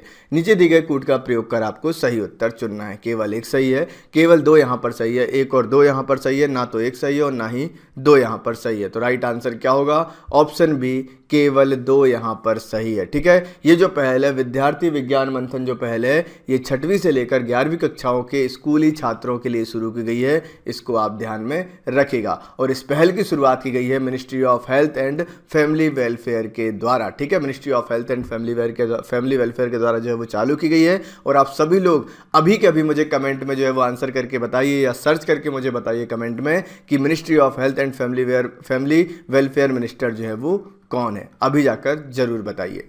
साथ में इसका जो उद्देश्य है वो है विज्ञान को लोकप्रिय बनाने हेतु तथा वैज्ञानिक दृष्टिकोण की पहचान करना। इसको आप ध्यान में रखिएगा। निम्नलिखित कथनों पर विचार कीजिए। टारगेट ओलंपिक पोडियम स्कीम को 2015 में लॉन्च किया गया। इसकी nodal agency national sport development fund है। नीचे दिए गए कूट का प्रयोग कर आप सही उत्तर को चुनिए। केवल 1 सही है, केवल 2 सही है, 1 और 2 दोनों सही है, ना तो 1 सही है और ना ही 2 यहाँ पर सही है। तो राइट आंसर क्या होगा? ऑप्शन बी, केवल और केवल 2 यहाँ पर सही है। ठीक है, ये जो टारगेट ओलंपिक पोडियम स्कीम है इसकी जो नोडल एजेंसी है वो है नेशनल स्पोर्ट्स डेवलपमेंट फंड। ठीक है, national sports development fund NSDF इसको कहा जाता है। ये इसकी नोडल एजेंसी है किसकी? टारगेट ओलंपिक पोडियम स्कीम की। और ये जो टारगेट ओलंपिक पोडियम स्कीम है इसको 2015 में नहीं बल्कि इसको 2014 में लॉन्च किया गया था। इसको आप ध्यान रखना। और इस स्कीम का जो उद्देश्य है वो है ओलंपिक खेलों में पदक जीतने की संभावना रखने वाले एथलीटों की पहचान करना और उन्हें ओलंपिक की तैयारी के लिए समर्थन या सहायता देना। इसमें स्कॉलरशिप भी जो है वो दी जाती है एथलीट्स को, जिससे लगता है कि ओलंपिक में पदक ला सकते हैं तो उसकी तैयारी कराई जाती है। उनको जो है वो फाइनेंशियली जो है वो अच्छा भी किया जाता है जिससे कि वो तैयारी में अपना मन लगा सके। तो काफ़ी अच्छी स्कीम है, इसको आप ध्यान रखेंगे। निम्नलिखित कथनों पर विचार कीजिए। हाल ही में RCEP के रूप में विश्व के सबसे बड़े मुक्त व्यापार ब्लॉक का गठन किया गया है। भारत भी इसका एक सदस्य देश है। नीचे दिए गए कूट का प्रयोग कर आप सही उत्तर चुन सकते हैं। केवल 1 सही है, केवल 2 सही है, 1 और 2 यहाँ पर सही है, ना तो 1 सही है और ना ही 2 यहाँ पर सही है। तो राइट आंसर क्या होगा? ऑप्शन ए, केवल और केवल 1 यहाँ पर सही है। हाल ही में RCEP के रूप में विश्व के सबसे बड़े मुक्त व्यापार ब्लॉक का गठन किया गया। ये फैक्ट बिल्कुल सही है। और हाल ही में इंडो पैसिफिक क्षेत्र की 15 अर्थव्यवस्थाओं ने आसियान की 37वें शिखर सम्मेलन में इसका गठन किया है, जिसका भारत एक सदस्य देश नहीं है। इसको आप ध्यान में रखेंगे। आसियान का जो है भारत सदस्य देश नहीं है, याद रखिएगा सभी लोग। साथ में आप मुझे कमेंट करके बताइए आसियान का फुल फॉर्म क्या होता है। अर्थ ओवरशूट डे का निर्धारण किसके द्वारा किया जाता है? WEF, world bank, UN FAO, UN, FAO, global footprint network. इसका राइट आंसर क्या होगा? इसका राइट आंसर होगा option D, global footprint network. Earth overshoot day का निर्धारण जो है वो किसके द्वारा किया जाता है? तो वो किया जाता है ग्लोबल फुटप्रिंट नेटवर्क के द्वारा। इसको आप ध्यान रखना। प्रत्येक वर्ष 22 अगस्त को अर्थ ओवरशूट डे जो है वो मनाया जाता है, जो संसाधनों की कमी को दर्शाता है। इसको आप ध्यान में यहाँ पर रखेंगे। राइट, तो याद रखिएगा। बढ़ते हैं आगे नेक्स्ट क्वेश्चन की तरफ। राष्ट्रीय खेल प्रोत्साहन पुरस्कार 2020 किसको दिया गया है? इंडियन आर्मी, रक्षा मंत्रालय, खेल मंत्रालय, air force sports control board. Right answer क्या होगा? राइट आंसर होगा option D, air force sport control board को जो है वो दिया गया है राष्ट्रीय खेल प्रोत्साहन पुरस्कार 2020। इसको आप ध्यान रखेंगे। साथ में मैं आपको यहाँ पर एक इंपॉर्टेंट इन्फॉर्मेशन और दे दूँ। मैंने जो है वो नेशनल स्पोर्ट्स अवार्ड राष्ट्रीय खेल पुरस्कार 2020 जो दिए गए हैं उस पर एक बहुत शानदार वीडियो बनाया, आपको आई बटन में मिल जाएगा, या आप जो है वो नेशनल स्पोर्ट्स अवार्ड राष्ट्रीय खेल पुरस्कार 2020 बाय ऑल इंडिया गुरुजी लिखकर आप सर्च करोगे तो भी आपको जो है वीडियो मिल जाएगा। तो आप इस वीडियो को देखिए, आप चैनल को सब्सक्राइब करेंगे तो भी आपको वीडियो जो है वो दिखाई दे जाएगा। उस वीडियो को आप जरूर पढ़िएगा, वो आपके एग्जाम में उससे क्वेश्चन जो है वो पूछे जाएंगे। नेक्स्ट क्वेश्चन देखते हैं। हाल ही में नम्मा कोल्हापुरी चप्पल को जीआई टैग दिया गया है, जो किन राज्यों से संबंधित है? गुजरात और गोवा, कर्नाटक और केरल, आंध्र प्रदेश और तमिलनाडु, महाराष्ट्र और कर्नाटका। राइट आंसर क्या होगा? राइट आंसर यहाँ पर होगा ऑप्शन डी, महाराष्ट्र और कर्नाटका। हाल ही में नम्मा कोल्हापुरी चप्पल को जीआई टैग दिया गया है, जो कि महाराष्ट्र और कर्नाटक राज्य से संबंधित है। इनको आप ध्यान रखिएगा, इन दोनों राज्यों को ये जीआई टैग प्रोवाइड कराया गया है। ठीक है, जीआई टैग भी काफ़ी इंपॉर्टेंट, काफ़ी अच्छा एक टॉपिक है जहाँ से एग्जाम में क्वेश्चन बनते हैं। यदि आप चाहते हो कि जीआई टैग का मतलब क्या होता है? Geographical indication. कोई वस्तु, कोई भी चीज़ जो है वो किसी ज्योग्राफिकल एरिया के बारे में बताती है जहां उसका ओरिजिन हुआ था, उसको जीआई टैग दिया जाता है, जिससे कि ये पहचान की जा सके कि पर्टिकुलर जो चीज़ है वो यहीं से निकली थी। जैसे ये चप्पल जिसका नाम है कोल्हापुरी चप्पल, तो ये 10 साल के लिए यहाँ पर दिया जाता है, इसको आप ध्यान रखना। और यदि आप ज़्यादा इन्फॉर्मेशन जीआई टैग पर चाहते हैं तो आप कमेंट सेक्शन में लिख कर मुझसे बोल सकते हैं, मैं आपके लिए वीडियो जो है वो लेकर आ जाऊँगा। साथ में मैं आपको बता दूं कि यदि अभी तक आप लोगों ने हमें फेसबुक पेज पर फॉलो नहीं किया तो आप जाइए फेसबुक पर ऑल इंडिया गुरुजी लिखकर सर्च कीजिए, और इस लिंक पर भी यदि आप क्लिक करोगे तो आप उस पेज पर जो है वो चले जाएंगे। वहां पर भी काफ़ी सारी इन्फॉर्मेशन जो है वो टाइम पर मैं प्रोवाइड कराता रहता हूं। निम्नलिखित कथनों पर विचार कीजिए। हाल ही में माओवाद से निपटने हेतु 5 सूत्री योजना की घोषणा की गई है। बस्तर क्षेत्र का 40,000 किलोमीटर वर्ग माओवाद से प्रभावित है। नीचे दिए गए कूट का प्रयोग कर सही उत्तर चुनिए। केवल एक सही है, केवल दो सही है, एक और दो दोनों सही है, ना तो एक सही है और ना ही दो यहाँ पर सही है। तो राइट आंसर क्या होगा? राइट आंसर यहाँ पर होगा ऑप्शन सी, एक और दो दोनों यहाँ पर सही हैं। हाल ही में माओवाद से निपटने हेतु 5 सूत्री योजना की घोषणा की गई है, ये बिल्कुल सही है, इसको आप ध्यान रखना। और बस्तर क्षेत्र का 40,000 वर्ग किलोमीटर का जो एरिया है वो माओवाद से प्रभावित है। ये दोनों फैक्ट आपको यहाँ पर याद रखने हैं। अब इस करंट अफेयर को हम यहाँ पर क्यों पढ़ रहे हैं? तो हाल ही में छत्तीसगढ़ सरकार ने केंद्र सरकार से अनुदान की मांग की है, ग्रांट की मांग की है, और इस क्षेत्र में अतिरिक्त सीआरपीएफ बटालियन तैनात करने की बात की है। साथ ही इस क्षेत्र में रोजगार सृजन, कोल्ड चेन अवसंरचना का निर्माण और स्टील प्लांट की स्थापना करने जैसे 5 सूत्री कार्यक्रम की भी यहाँ पर घोषणा की गई है, तो इसको भी आप ध्यान में रखिएगा। साथ में मुझे कमेंट करके आप अभी बताइए वीडियो को पॉज करके कि छत्तीसगढ़ के सीएम कौन है और छत्तीसगढ़ के गवर्नर कौन है, दोनों मुझे कमेंट करके बताइएगा। बढ़ते हैं आगे। निम्नलिखित कथनों पर विचार कीजिए। इथोपिया में निर्जातीय संघीय व्यवस्था का वास्तुकार मेल्स जेनापी को माना जाता है। इथोपिया में ओरोमो और टाइग्रे समुदाय क्रमशः 34% तथा 6% की आबादी पाई जाती है। नीचे दिए गए कूट का प्रयोग करके आपको सही उत्तर चुनना है। केवल एक सही है, केवल दो सही है, एक और दो दोनों यहाँ पर सही है, ना तो एक सही है और ना ही दो यहाँ पर सही है। तो राइट क्या होगा? राइट आंसर यहाँ पर होगा ऑप्शन सी, एक और दो दोनों यहाँ पर सही हैं। इथोपिया में निर्जातीय संघीय व्यवस्था का वास्तुकार मेल्स जेनापी को माना जाता है, इसको आप यहाँ पर ध्यान में रखेंगे। साथ में इथोपिया में जो है वो ओरोमो और टाइग्रे समुदाय क्रमशः 34% और 6% की आबादी यहाँ पर पाई जाती है। दोनों फैक्ट बिल्कुल सही हैं। हाल ही में इथोपिया में निर्जातीय संघर्ष की स्थिति बनी हुई है, जिसका कारण है कि इथोपिया की सरकार ने अपने ही देश के उत्तरी टाइग्रे क्षेत्र के विरुद्ध सशस्त्र संघर्ष की घोषणा कर दी है। इसको भी आप ध्यान में रखिएगा। नेक्स्ट क्वेश्चन यहाँ पर है, निम्नलिखित कथनों पर विचार कीजिए। हाल ही में सऊदी अरब ने गोल्डन वीजा प्रोग्राम का विस्तार किया है। गोल्डन वीजा प्रोग्राम स्थायी निवास वीजा है। नीचे दिए गए कोड का प्रयोग कर आपको सही उत्तर चुनना है। केवल एक सही है, केवल दो सही है, एक और दो दोनों सही है, ना तो एक सही है और ना ही दो यहाँ पर सही है। तो राइट आंसर क्या होगा? राइट आंसर होगा ऑप्शन डी, ना तो एक सही है और ना ही दो यहाँ पर सही है। तो दोनों फैक्ट यहाँ पर बिल्कुल गलत हैं। तो आपके दिमाग में आ रहा होगा तो फिर सर सही क्या है? तो यहाँ पर सही है कि हाल ही में यूएई ने गोल्डन वीजा प्रोग्राम का विस्तार किया है, जिसका उद्देश्य विभिन्न क्षेत्र एवं वैज्ञानिक विषयों के विशेषज्ञों तथा प्रतिभाशाली पेशेवरों को आकर्षित करना एवं उन्हें यूएई के विकास से जोड़ना है। और एक दीर्घकालिक निवास वीजा है, ना कि स्थायी निवास वीजा है। ये जो है वो आपको एक दीर्घकालिक निवास वीजा दिया जाएगा, स्थायी वीजा आपको अभी भी यहाँ पर नहीं मिलेगा। तो इसको आप यहाँ पर ध्यान में रखेंगे। बढ़ते हैं नेक्स्ट क्वेश्चन की तरफ। निम्नलिखित कथनों पर विचार कीजिए। भारत बीएडीपी का केवल 10% धन चीन सीमा से लगे बुनियादी ढांचे में सुधार के लिए खर्च करेगा। अरुणाचल प्रदेश में विजयनगर भारत की सबसे पूर्व में हवाई पट्टी है। तो इसका आपको बताना है कि कौन सा फैक्ट यहाँ पर सही है। केवल एक सही है, केवल दो यहाँ पर सही है, एक और दो दोनों सही है, ना तो एक सही है और ना ही दो यहाँ पर सही है। तो राइट क्या होगा?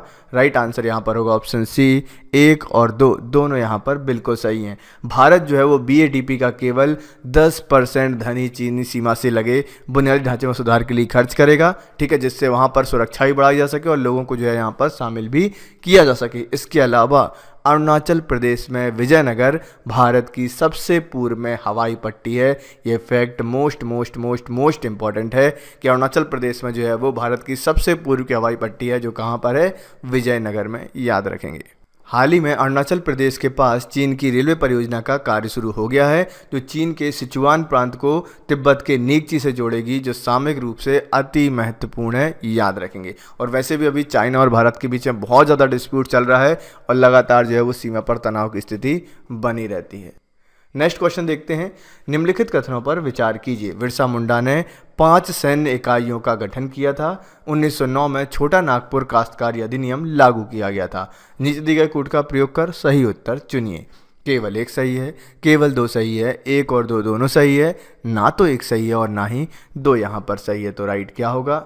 तो राइट आंसर यहाँ पर होगा ऑप्शन डी, ना तो 1 सही है और ना ही 2 यहाँ पर सही है। राइट आंसर क्या है? दोनों यहाँ पर गलत हैं। तो फिर सही क्या होना चाहिए? सही यहाँ पर होगा हाल ही में बिरसा मुंडा की जयंती और झारखंड की स्थापना का दिवस मनाया गया। बिरसा मुंडा ने केवल 2 सैन्य इकाइयों का गठन किया था तथा छोटा नागपुर काश्तकारी अधिनियम जो है वो कब आया था? 1908 में आया। दोनों फैक्ट आपको यहाँ पर याद रखने होंगे।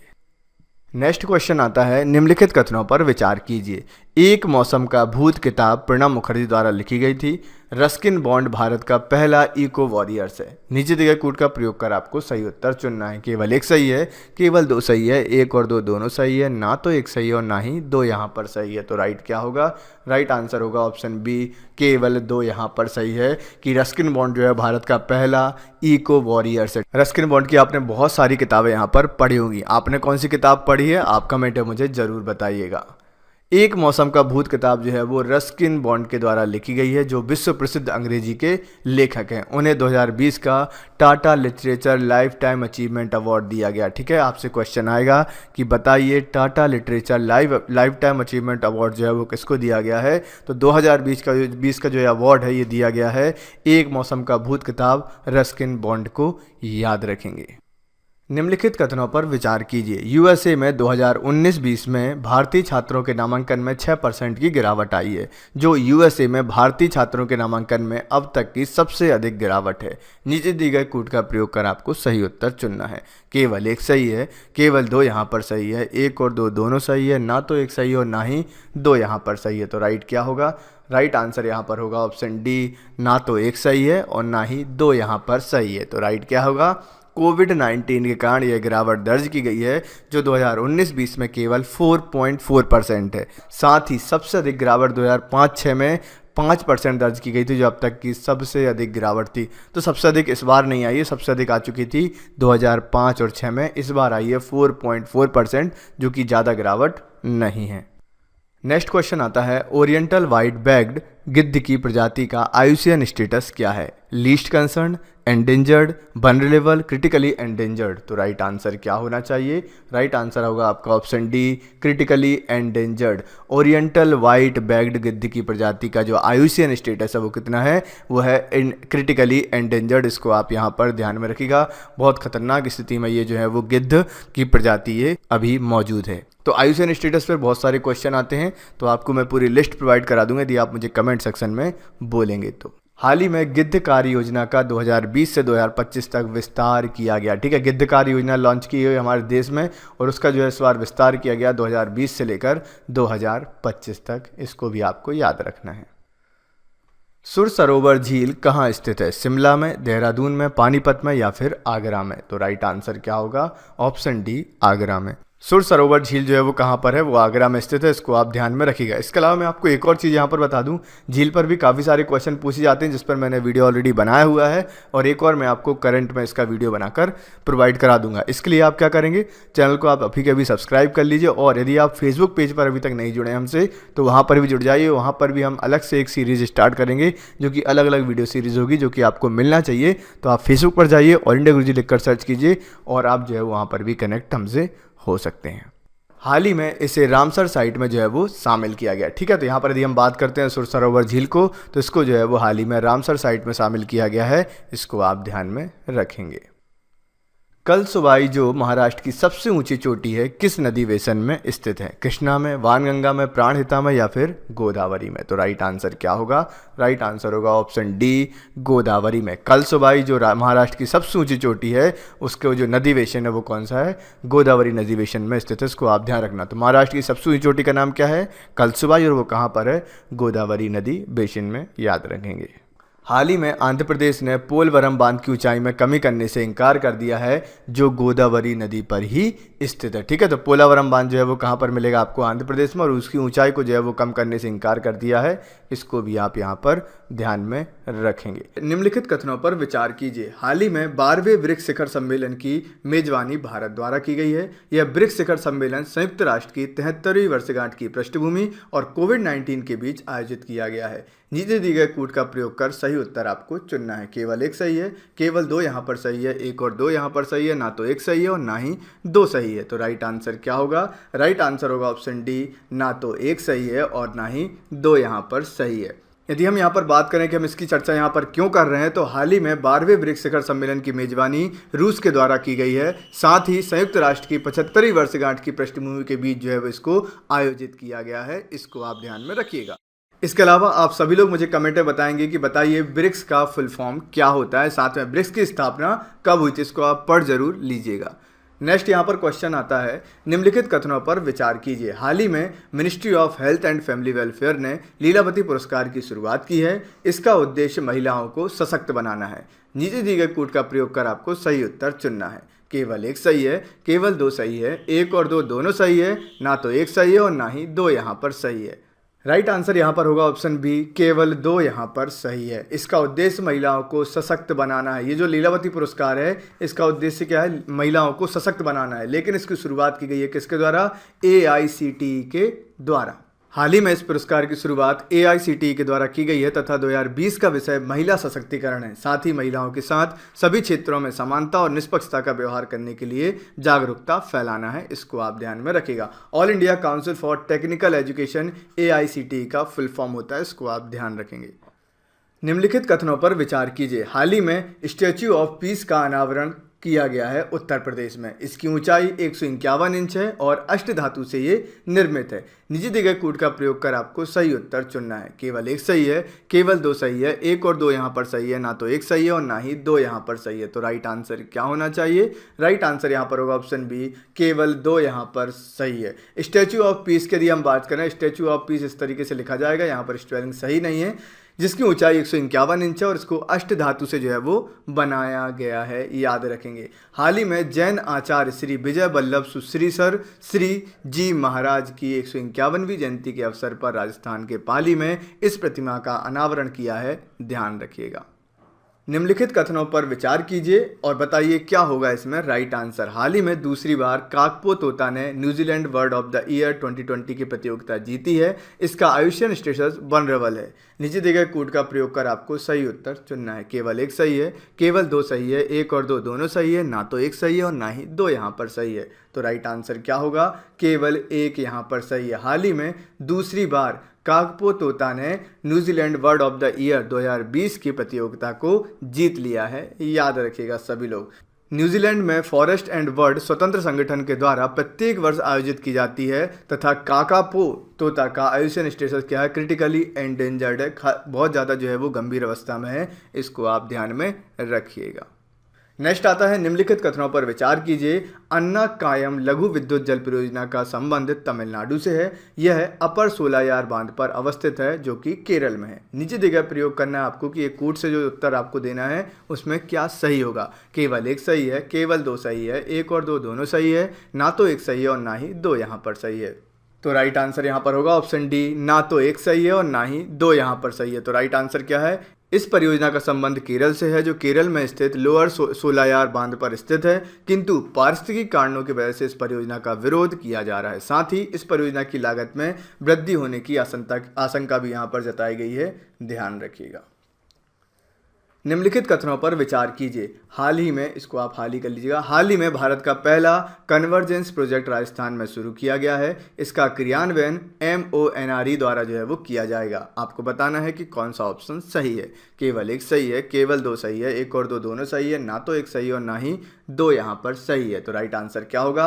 ना एक सही है और ना दो सही है। तो देखते हैं सही क्या है। हाल ही में भारत का पहला कन्वर्जेंस प्रोजेक्ट गोवा में शुरू किया गया, जिसका क्रियान्वयन EESL द्वारा और गोवा सरकार के द्वारा किया जाएगा। इसके माध्यम से लगभग 25 वर्षों की अवधि में गोवा में 2574 करोड़ रुपए की बचत की जा सकेगी। ये भी आपको याद रखना है।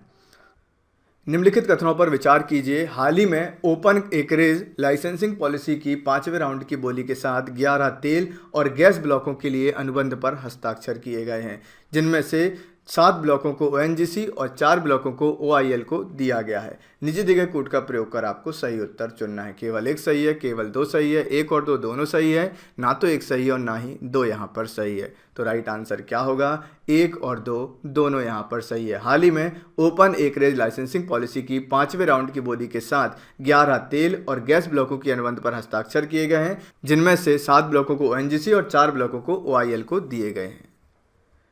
यह HELP के एक हिस्से के रूप में भारत में अन्वेषण और उत्पादन संबंधी गतिविधियों में तेजी लाने के उद्देश्य से शुरू की गई है। साथ ही वर्तमान में भारत का अन्वेषण क्षेत्र 2,37,000 वर्ग किलोमीटर है, याद रखिएगा। बढ़ते हैं नेक्स्ट क्वेश्चन की तरफ। हाल ही में किस राज्य के द्वारा गौ कैबिनेट समिति की घोषणा की गई है? उत्तर प्रदेश, गोवा, राजस्थान या फिर मध्य प्रदेश? तो राइट आंसर होगा यहाँ पर ऑप्शन डी, मध्य प्रदेश। हाल ही में जो है वो मध्य प्रदेश के द्वारा गौ कैबिनेट यहाँ पर बनाया गया, जहाँ पर गौ से संबंधी जो है वो गौ माता से संबंधी यहाँ पर बहुत सारे नियम कानून बनाए जाएंगे और उनकी रक्षा के जो है वो प्रावधान इसमें किए जाएंगे। इसको आप ध्यान रखना। तो गौ कैबिनेट कहाँ पर आया है? मध्य प्रदेश में। इसका उद्देश्य गांव के संरक्षण और संवर्धन को जो है वो बढ़ावा देना है, याद रखें। हाल ही में बेंगलुरु टेक समिट 2020 का आयोजन किया गया है, जिसका विषय है जलवायु परिवर्तन, कोविड-19 से अर्थव्यवस्था को बचाना, सभी क्षेत्रों में सहयोग या फिर नेक्स्ट इज नाउ। इसका राइट आंसर होगा option D, next is now. ठीक है, नेक्स्ट इज नाउ जो है वो इस बार की बेंगलुरु टेक समिट जो 2020 में हुई है उसका सब्जेक्ट था, उसका थीम था, उसका विषय था। बढ़ते हैं नेक्स्ट क्वेश्चन की तरफ। एर्रामट्टी डिब्बालू भूवैज्ञानिक स्थल कहाँ पर स्थित है? एर्रामट्टी डिब्बालू भूवैज्ञानिक स्थल कहाँ पर स्थित है? हैदराबाद, चेन्नई, विजयनगर या फिर विशाखापत्तनम? राइट आंसर यहाँ पर है ऑप्शन डी, विशाखापत्तनम। ठीक है, एर्रामट्टी डिब्बालू भूवैज्ञानिक स्थल जो है वो आपको कहाँ पर मिलेगा?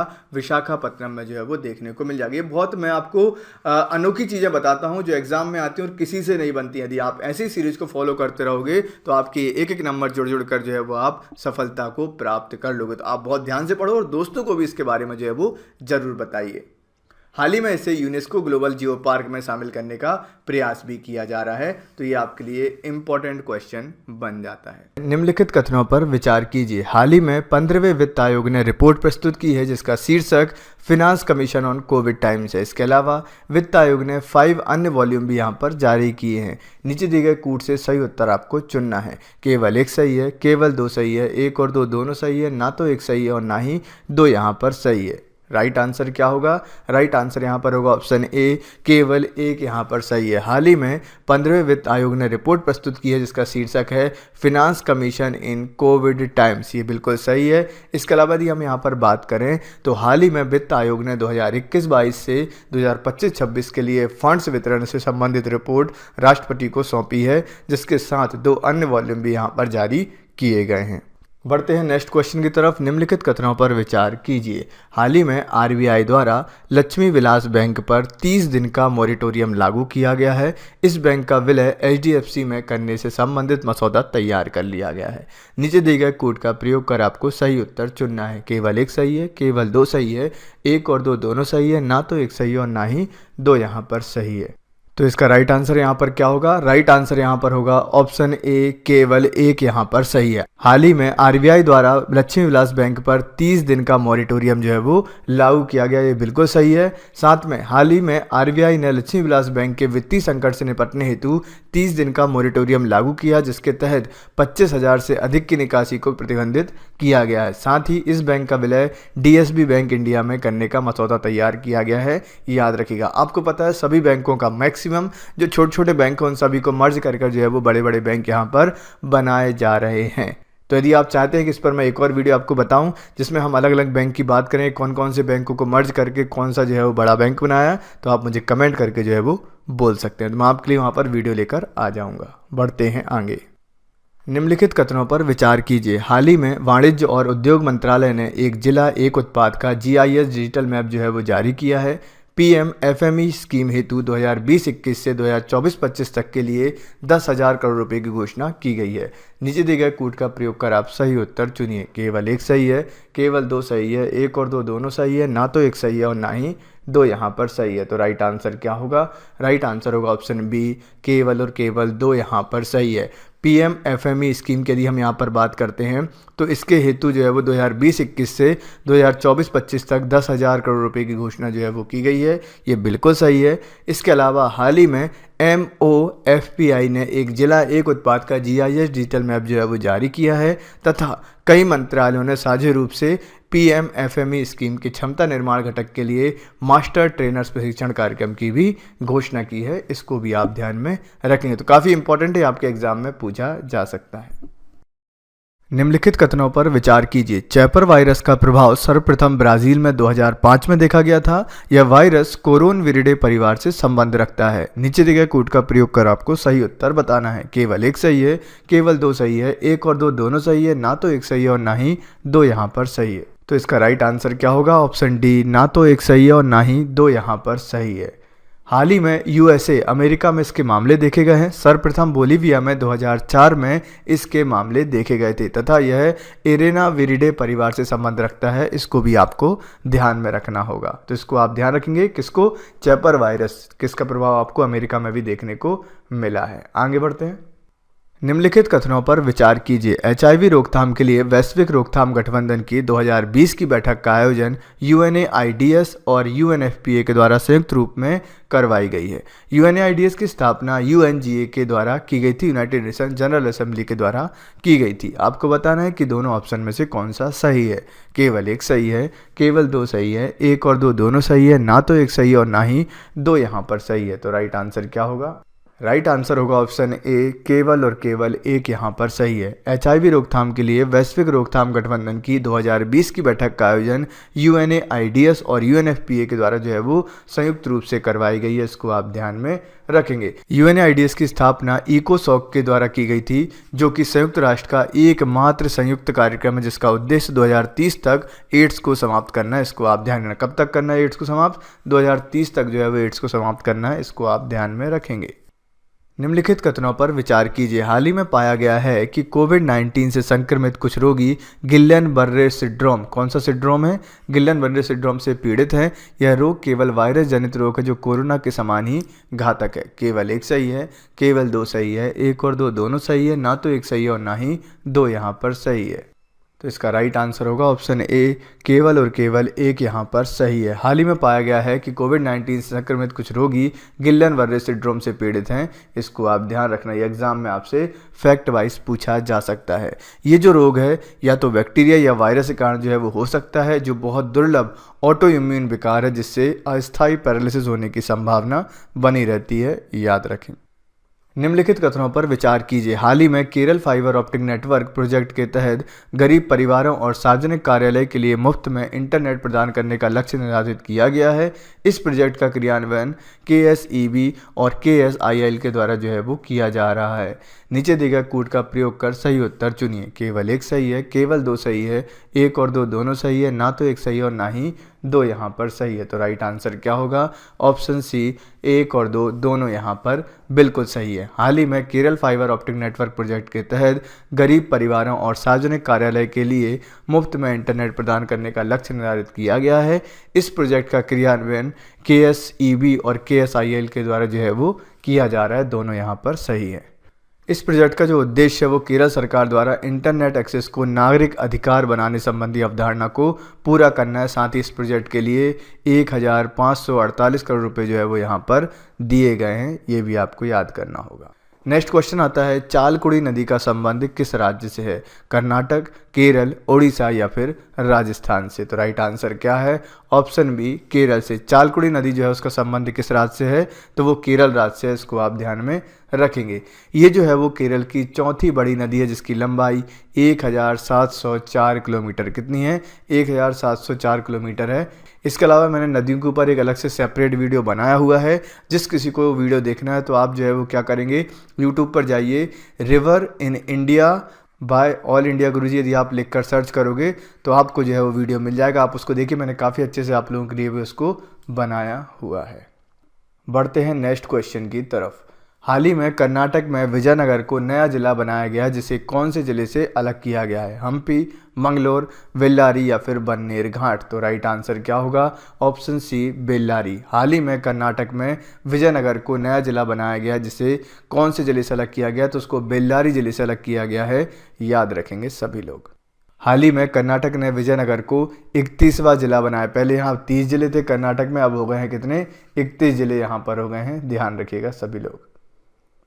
हाल ही में निकारागुआ से टकराया हरिकेन इयोटा कौन सी श्रेणी का हरिकेन है? 3, 4, 1 या फिर 5? तो राइट आंसर क्या होगा? Option D, 5। तो हाल ही में निकारागुआ से टकराया हरिकेन इयोटा जो है वो 5वीं श्रेणी का, 5वें नंबर की कैटेगरी का जो है वो हरिकेन है, याद रखेंगे। ये जो है वो 5 श्रेणी का हरिकेन है जो कि प्रलयकारी नुकसान से संबंधित, मतलब बहुत ज़्यादा नुकसान होता है 5वीं श्रेणी के हरिकेन में, जो कि कौन सा है आपका? वो यहाँ पर है हरिकेन इयोटा, याद रखिएगा।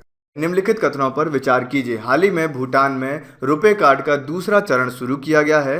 पहले चरण के तहत एटीएम धारण करने और पीओएस हेतु सक्षम बनाया गया था। नीचे दिए गए कूट का प्रयोग कर सही उत्तर चुनिए। केवल एक सही है, केवल 2 सही है, 1 और 2 दोनों सही है, ना तो एक सही है और ना ही 2 यहाँ पर सही है। तो राइट आंसर क्या होगा? राइट आंसर यहाँ पर होगा ऑप्शन सी, 1 और 2 दोनों यहाँ पर सही है। यदि हम यहाँ पर बात करते हैं, हाल ही में भूटान में रुपे कार्ड का जो है वो दूसरा चरण शुरू किया गया है। रुपे कार्ड को जो है वो इंडिया के द्वारा दुनिया भर में प्रमोट किया जा रहा है, जिससे कि हमारे यहाँ पर भी एक जो है वो इस प्रकार का प्लेटफॉर्म यहाँ पर होना चाहिए। इसके अलावा यदि हम बात करते हैं, पहले चरण के तहत एटीएम धारण करने और पीओएस हेतु सक्षम इसको बनाया गया था, ये भी आप ध्यान में रखेंगे। दूसरे चरण का जो उद्देश्य है वो है भूटान के कार्ड धारकों को भारत में रुपे नेटवर्क का उपयोग कर सकें, ऐसी जो है वो सुविधा उनको प्रदान कराना, ये इसका मुख्य उद्देश्य है। आगे बढ़ते हैं।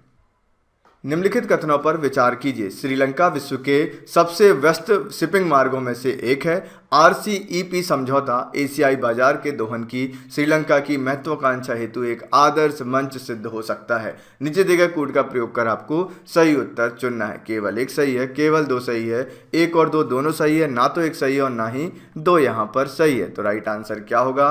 ऑप्शन सी, 1 और 2 दोनों यहाँ पर सही हैं। यदि हम बात करते हैं श्रीलंका की, तो श्रीलंका जो है विश्व के सबसे व्यस्त शिपिंग मार्गों में से एक है, याद रखिएगा। और RCEP समझौता एशियाई बाजार के दोहन की श्रीलंका की महत्वाकांक्षी हेतु एक जो है वो एक आदर्श मंच सिद्ध हो सकता है, इसको भी आपको ध्यान में रखना है। हिंद महासागर में श्रीलंका की रणनीतिक स्थिति के कारण यह अवसर हो सकता है, किंतु अस्पष्ट व्यापार नीति, मुक्त व्यापार समझौतों को लेकर असंगत नीति और जटिल व्यापार क्षेत्र होना जैसी बाधाओं का सामना करना पड़ सकता है यहाँ पर श्रीलंका को, ये भी आपको ध्यान में रखना होगा। निम्नलिखित कथनों पर विचार कीजिए। भारत और लग्जमबर्ग के मध्य 1948 में कूटनीतिक संबंध स्थापित हुए थे। लग्जमबर्ग ने 2019 में महात्मा गांधी की 150वीं जयंती के अवसर पर स्मारक डाक टिकट जारी किया गया था। नीचे दिए गए कूट का प्रयोग कर आपको सही उत्तर चुनना है। केवल एक सही है, केवल 2 सही है, 1 और 2 दोनों सही है, ना तो एक सही और ना ही 2 यहाँ पर सही है। तो राइट आंसर क्या होना चाहिए? राइट आंसर यहाँ पर होगा ऑप्शन सी, 1 और 2 दोनों यहाँ पर फिर से सही हैं। यदि हम बात करते हैं भारत और लग्जमबर्ग की, तो भारत और लग्जमबर्ग के मध्य 1948 में कूटनीतिक संबंध स्थापित हुए थे, ये बिल्कुल सही है। लग्जमबर्ग ने 2019 में महात्मा गांधी की 150वीं जयंती के अवसर पर स्मारक डाक टिकट जारी किया था, जो आपको एग्जाम में पूछा जा सकता है। आपसे पूछा जाएगा किस देश ने जो है वो 2019 में जब महात्मा गांधी की 150वीं जयंती आई तो स्मारक डाक टिकट जारी किया, तो आपको बताना पड़ेगा कि वो लग्जमबर्ग था। इसको आप ध्यान में रखिएगा। साथ में मुझे आप कमेंट करके बताइए कि लग्जमबर्ग की राजधानी क्या है। हाल ही में भारत और लग्जमबर्ग के मध्य वर्चुअल समिट का आयोजन किया गया है, जिसमें साझा सिद्धांतों, आउट लोकतंत्र, कानून के शासन, मानवाधिकारों के मूल्यों के आधार पर उत्कृष्ट द्विपक्षीय संबंध स्थापित करने में जोर दिया गया है। ये याद रखेंगे। निम्नलिखित कथनों पर विचार कीजिए। छठ पूजा को सूर्य षष्ठी के रूप से जाना जाता है या सूर्य षष्ठी के नाम से जाना जाता है तथा इस अवसर पर मूर्ति पूजा नहीं की जाती है। यह संपूर्ण उत्तर भारत में मनाया जाता है। नीचे दिए गए कोड का प्रयोग कर आपको सही उत्तर चुनना है। केवल एक सही है, केवल दो सही है, एक और दो दोनों सही है, ना तो एक सही है और ना ही दो यहाँ पर सही है। तो राइट आंसर क्या होगा? राइट आंसर यहाँ पर होगा ऑप्शन ए, केवल एक यहाँ पर सही है। छठ पूजा को सूर्य षष्ठी के नाम से जाना जाता है, इसको आप ध्यान रखना, तथा इस अवसर पर मूर्ति पूजा नहीं की जाती है, ये भी आप याद रखेंगे। इसके अलावा छठ पूजा केवल बिहार, उत्तर प्रदेश और झारखंड में मुख्यतः मनाई जाती है। तीन स्टेट जो कि यहाँ पर छठ पूजा को मनाते हैं, बिहार, उत्तर प्रदेश और झारखंड। जो दीपावली के छठवें दिन मनाया जाता है, जो सादगी और स्वच्छता का प्रतीक है। इस अवसर पर हाल ही में ministry of electronics and information technology ने डाक टिकट भी जारी किया है। निम्नलिखित कथनों पर विचार कीजिए। आयुष्मान भारत को 2017 में लॉन्च किया गया था, जिसके 4 घटक हैं, 4 कंपोनेंट हैं। इसके तहत 2023 तक 1.5 लाख स्वास्थ्य और कल्याण केंद्रों की स्थापना का लक्ष्य भी रखा गया है। आपको बताना है कि नीचे दिए गए कोड से आपको सही उत्तर क्या है। केवल एक सही है, केवल दो सही है, एक और दो दोनों सही है, ना तो एक सही है और ना ही दो यहाँ पर सही है। तो राइट आंसर होगा ऑप्शन डी, ना तो एक सही है और ना ही दो सही है। तो फिर सही क्या है? तो यहाँ पर यदि हम बात करते हैं आयुष्मान भारत योजना को, आयुष्मान भारत योजना को 2018 में लॉन्च किया गया था और इसके केवल 2 घटक हैं, 4 घटक नहीं है। कौन कौन से हैं? स्वास्थ्य और कल्याण केंद्रों की स्थापना और दूसरा है PMJAY, प्रधानमंत्री जन आरोग्य योजना। इसके तहत 2022 तक 1.5 लाख स्वास्थ्य और कल्याण केंद्रों की स्थापना का लक्ष्य रखा गया है। इसको भी आप ध्यान रखना, बहुत इंपॉर्टेंट योजना है आयुष्मान भारत योजना। यदि आप चाहते हो कि प्रधानमंत्री मोदी जी के द्वारा जितनी योजनाओं को लॉन्च किया गया वो सारी मैं आपके साथ डिस्कस करूं, तो आप अभी जाइए और कमेंट सेक्शन में मुझे लिखकर बोल दीजिए, तो मैं आपके लिए वो वीडियो जो है वो बना दूंगा। क्योंकि योजनाओं के ऊपर लगातार वीडियो, लगातार क्वेश्चन जो है वो आपके एग्जाम में पूछे जाते हैं। तो यदि आपको वीडियो चाहिए तो आप अभी जाकर मुझे बता दीजिए। हाल ही में दिल्ली, गाजियाबाद और मेरठ के लिए क्षेत्रीय तीव्र पारगमन प्रणाली हेतु $500 मिलियन के समझौतों पर हस्ताक्षर किए हैं। RRTS मेट्रो और परंपरागत रेलवे प्रणाली के समान ही है, किंतु यह पर्यावरण अनुकूल अवश्य है। नीचे दिए गए कोड का प्रयोग कर सही उत्तर चुनिए। केवल एक सही है, केवल दो सही है, एक और दो दोनों सही है, ना तो एक सही और ना ही दो यहाँ पर सही है। राइट आंसर क्या होगा?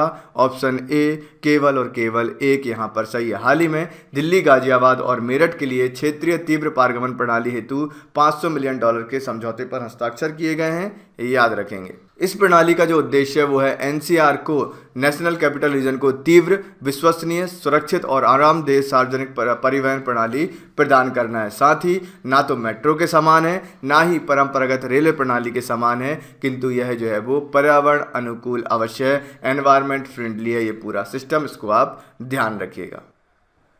निम्नलिखित कथनों पर विचार कीजिए। विलो वार्बल को पहली बार भारत में तिरुवनंतपुरम के बाहरी क्षेत्र में देखा गया है। इसका वैज्ञानिक नाम फाइलोस्कोपस ट्रोकिलस है। नीचे दिए गए कोड का प्रयोग कर आपको सही उत्तर चुनना है। केवल एक सही है, केवल दो सही है, एक और दो दोनों सही है, ना तो एक सही और ना ही दो यहाँ पर सही है। तो राइट आंसर क्या होगा? ऑप्शन सी, एक और दो दोनों यहाँ पर सही हैं। बिलो बार्बलर जो है इसको पहली बार भारत में तिरुवनंतपुरम के बाहरी क्षेत्रों में देखा गया है, आपके एग्जाम में पूछा जाएगा। साथ ही इसका जो वैज्ञानिक नाम है वो है फाइलोस्कोपस ट्रोकिलस। इसको आप ध्यान में रखिएगा।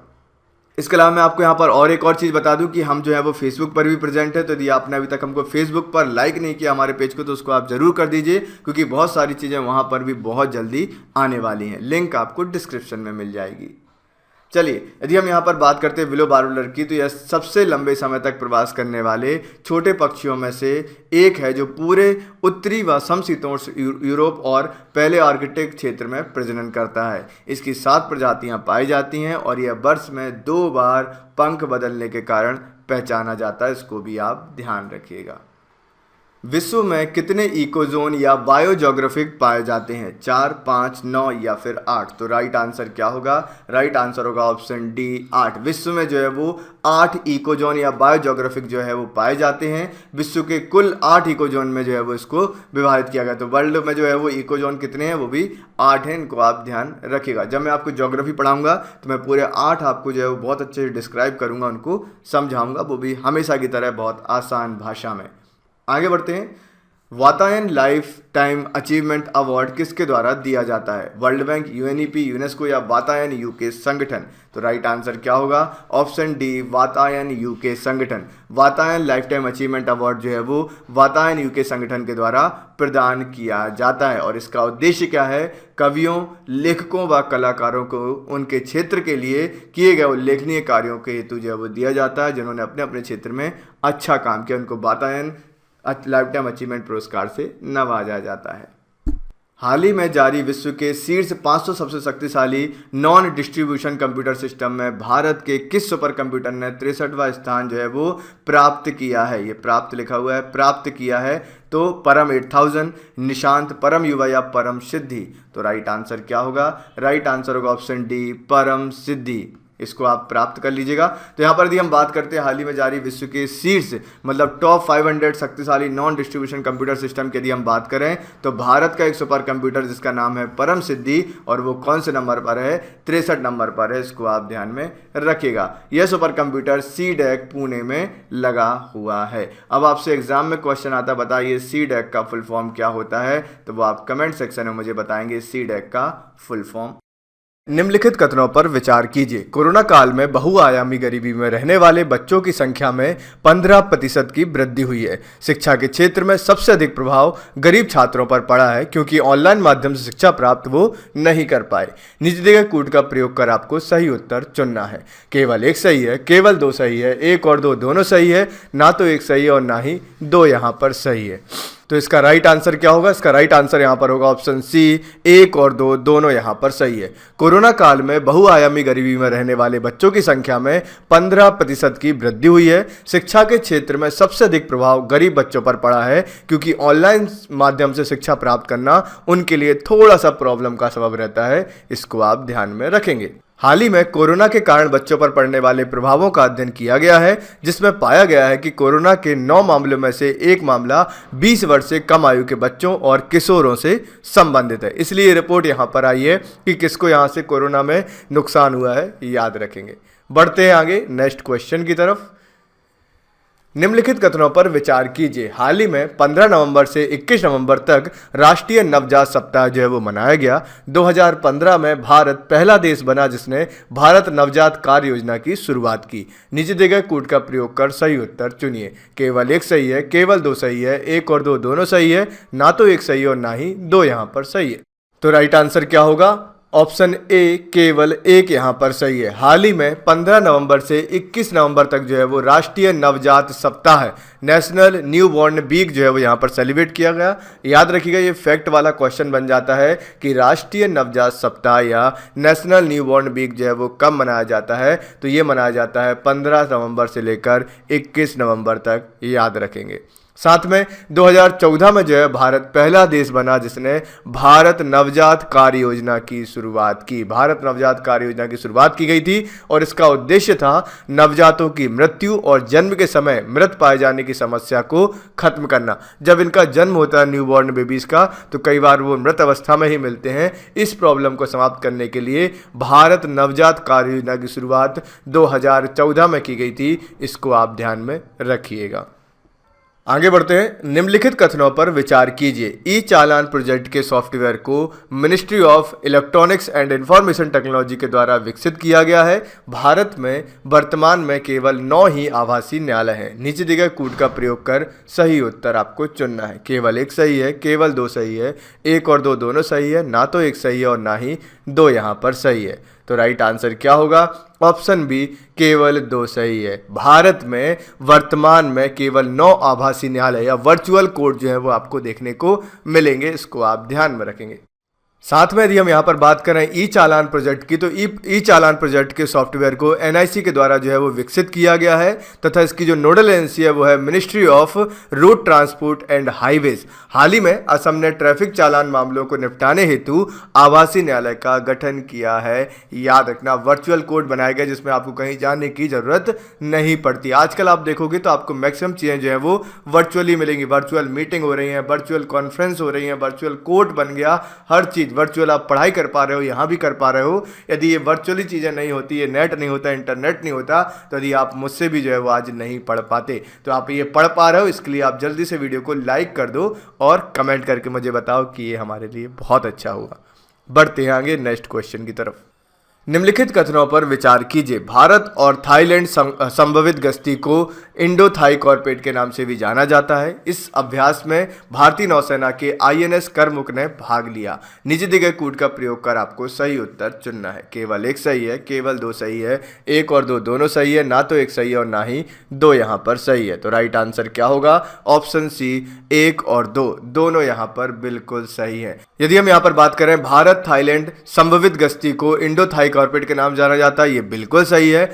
इस अभ्यास में भारतीय नौसेना के आईएनएस करमुक ने भाग लिया था। राइट, इसको भी आप ध्यान में रखेगा। इसका जो मुख्य उद्देश्य है, इसका उद्देश्य है अंतरराष्ट्रीय समुद्री सीमा के साथ हिंद महासागर के रणनीतिक रूप से महत्वपूर्ण हिस्से को सुरक्षित रखने और वाणिज्यिक शिपिंग और अंतरराष्ट्रीय व्यापार को सुरक्षित रखना है। ये इसका मुख्य उद्देश्य है, याद रखिएगा।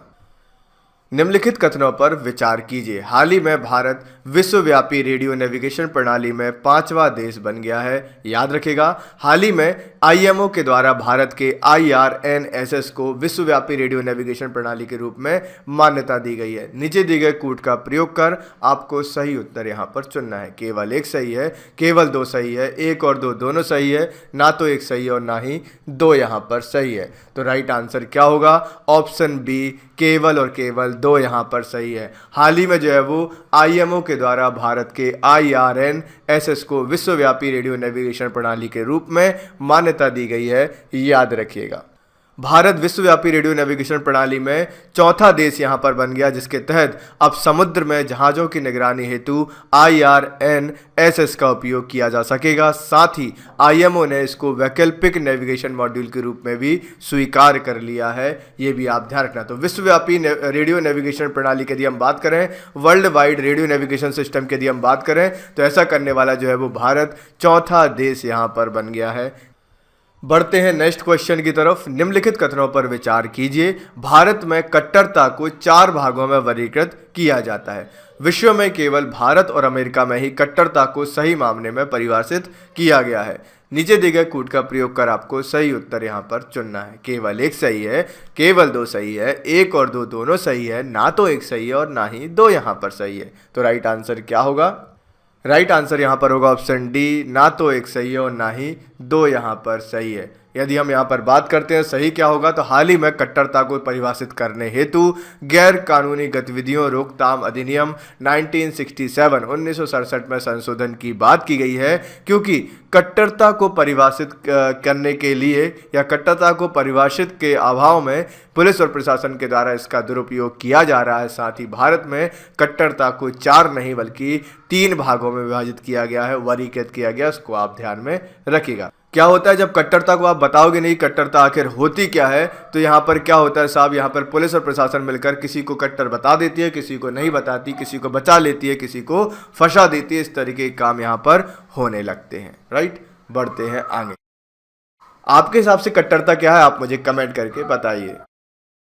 निम्नलिखित कथनों पर विचार कीजिए। हाल ही में आरबीआई ने निजी क्षेत्रों के बैंकों की कॉरपोरेट संरचना की समीक्षा हेतु पी.के. मोहंती समिति का गठन किया है। यह जो है वो 10 सदस्यीय समिति है या इंटरनल वर्किंग ग्रुप है, जिसने हाल ही में अपनी रिपोर्ट प्रस्तुत की है। नीचे दिए गए कूट का प्रयोग कर सही उत्तर आपको चुनना है। केवल एक सही है, केवल दो सही है, एक और दो दोनों सही है, ना तो एक सही है और ना ही दो यहाँ पर सही है। तो राइट आंसर क्या होगा? ऑप्शन ए केवल और केवल एक यहाँ पर सही है। हाल ही में रिजर्व बैंक ऑफ इंडिया ने निजी क्षेत्रों के बैंकों की कॉरपोरेट संरचना की समीक्षा हेतु पीके मोहंती समिति का गठन किया है, जो आपके एग्जाम में पूछी जा सकती है। ठीक है, तो पीके मोहंती समिति की स्थापना की गई है बैंकों की कॉरपोरेट संरचना की समीक्षा हेतु, याद रखिएगा।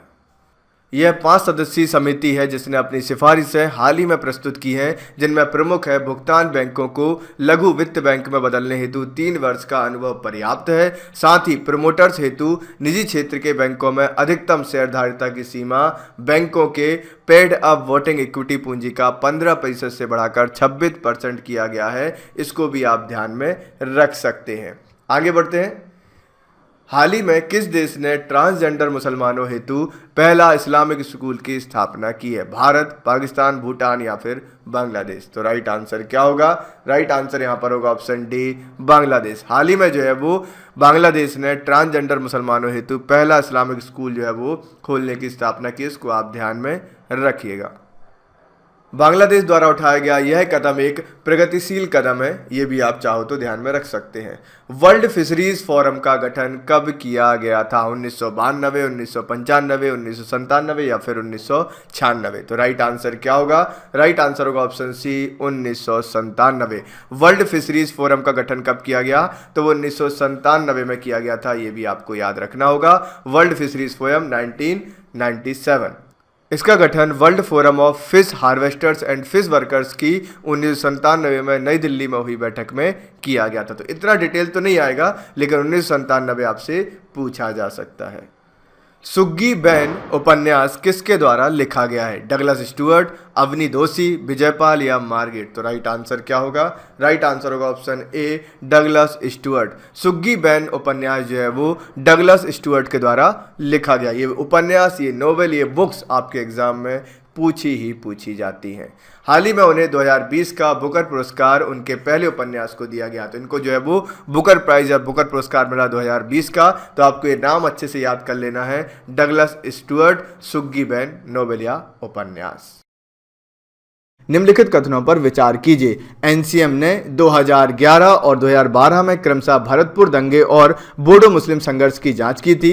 एनसीएम एक्ट की धारा 13 के तहत आयोग को प्रत्येक वर्ष एक वार्षिक रिपोर्ट संसद के समक्ष प्रस्तुत करनी होगी। नीचे दिए गए कोड का प्रयोग कर सही उत्तर चुनिए। केवल एक सही है, केवल दो सही है, एक और दो दोनों सही है, ना तो एक सही है और ना ही दो यहाँ पर सही है। तो राइट आंसर क्या होगा? राइट आंसर होगा ऑप्शन ए, केवल और केवल एक यहाँ पर सही है। यदि हम बात करते हैं एनसीएम की, सबसे पहले तो आपको पता होना चाहिए एनसीएम क्या है। एनसीएम होता है नेशनल कमीशन फॉर माइनॉरिटीज। क्या होता है? नेशनल कमीशन फॉर माइनॉरिटीज, अल्पसंख्यकों के लिए आयोग। इस आयोग ने जो है वो 2011 और 2012 में क्रमशः भरतपुर दंगे और बोडो मुस्लिम संघर्ष की जांच की थी।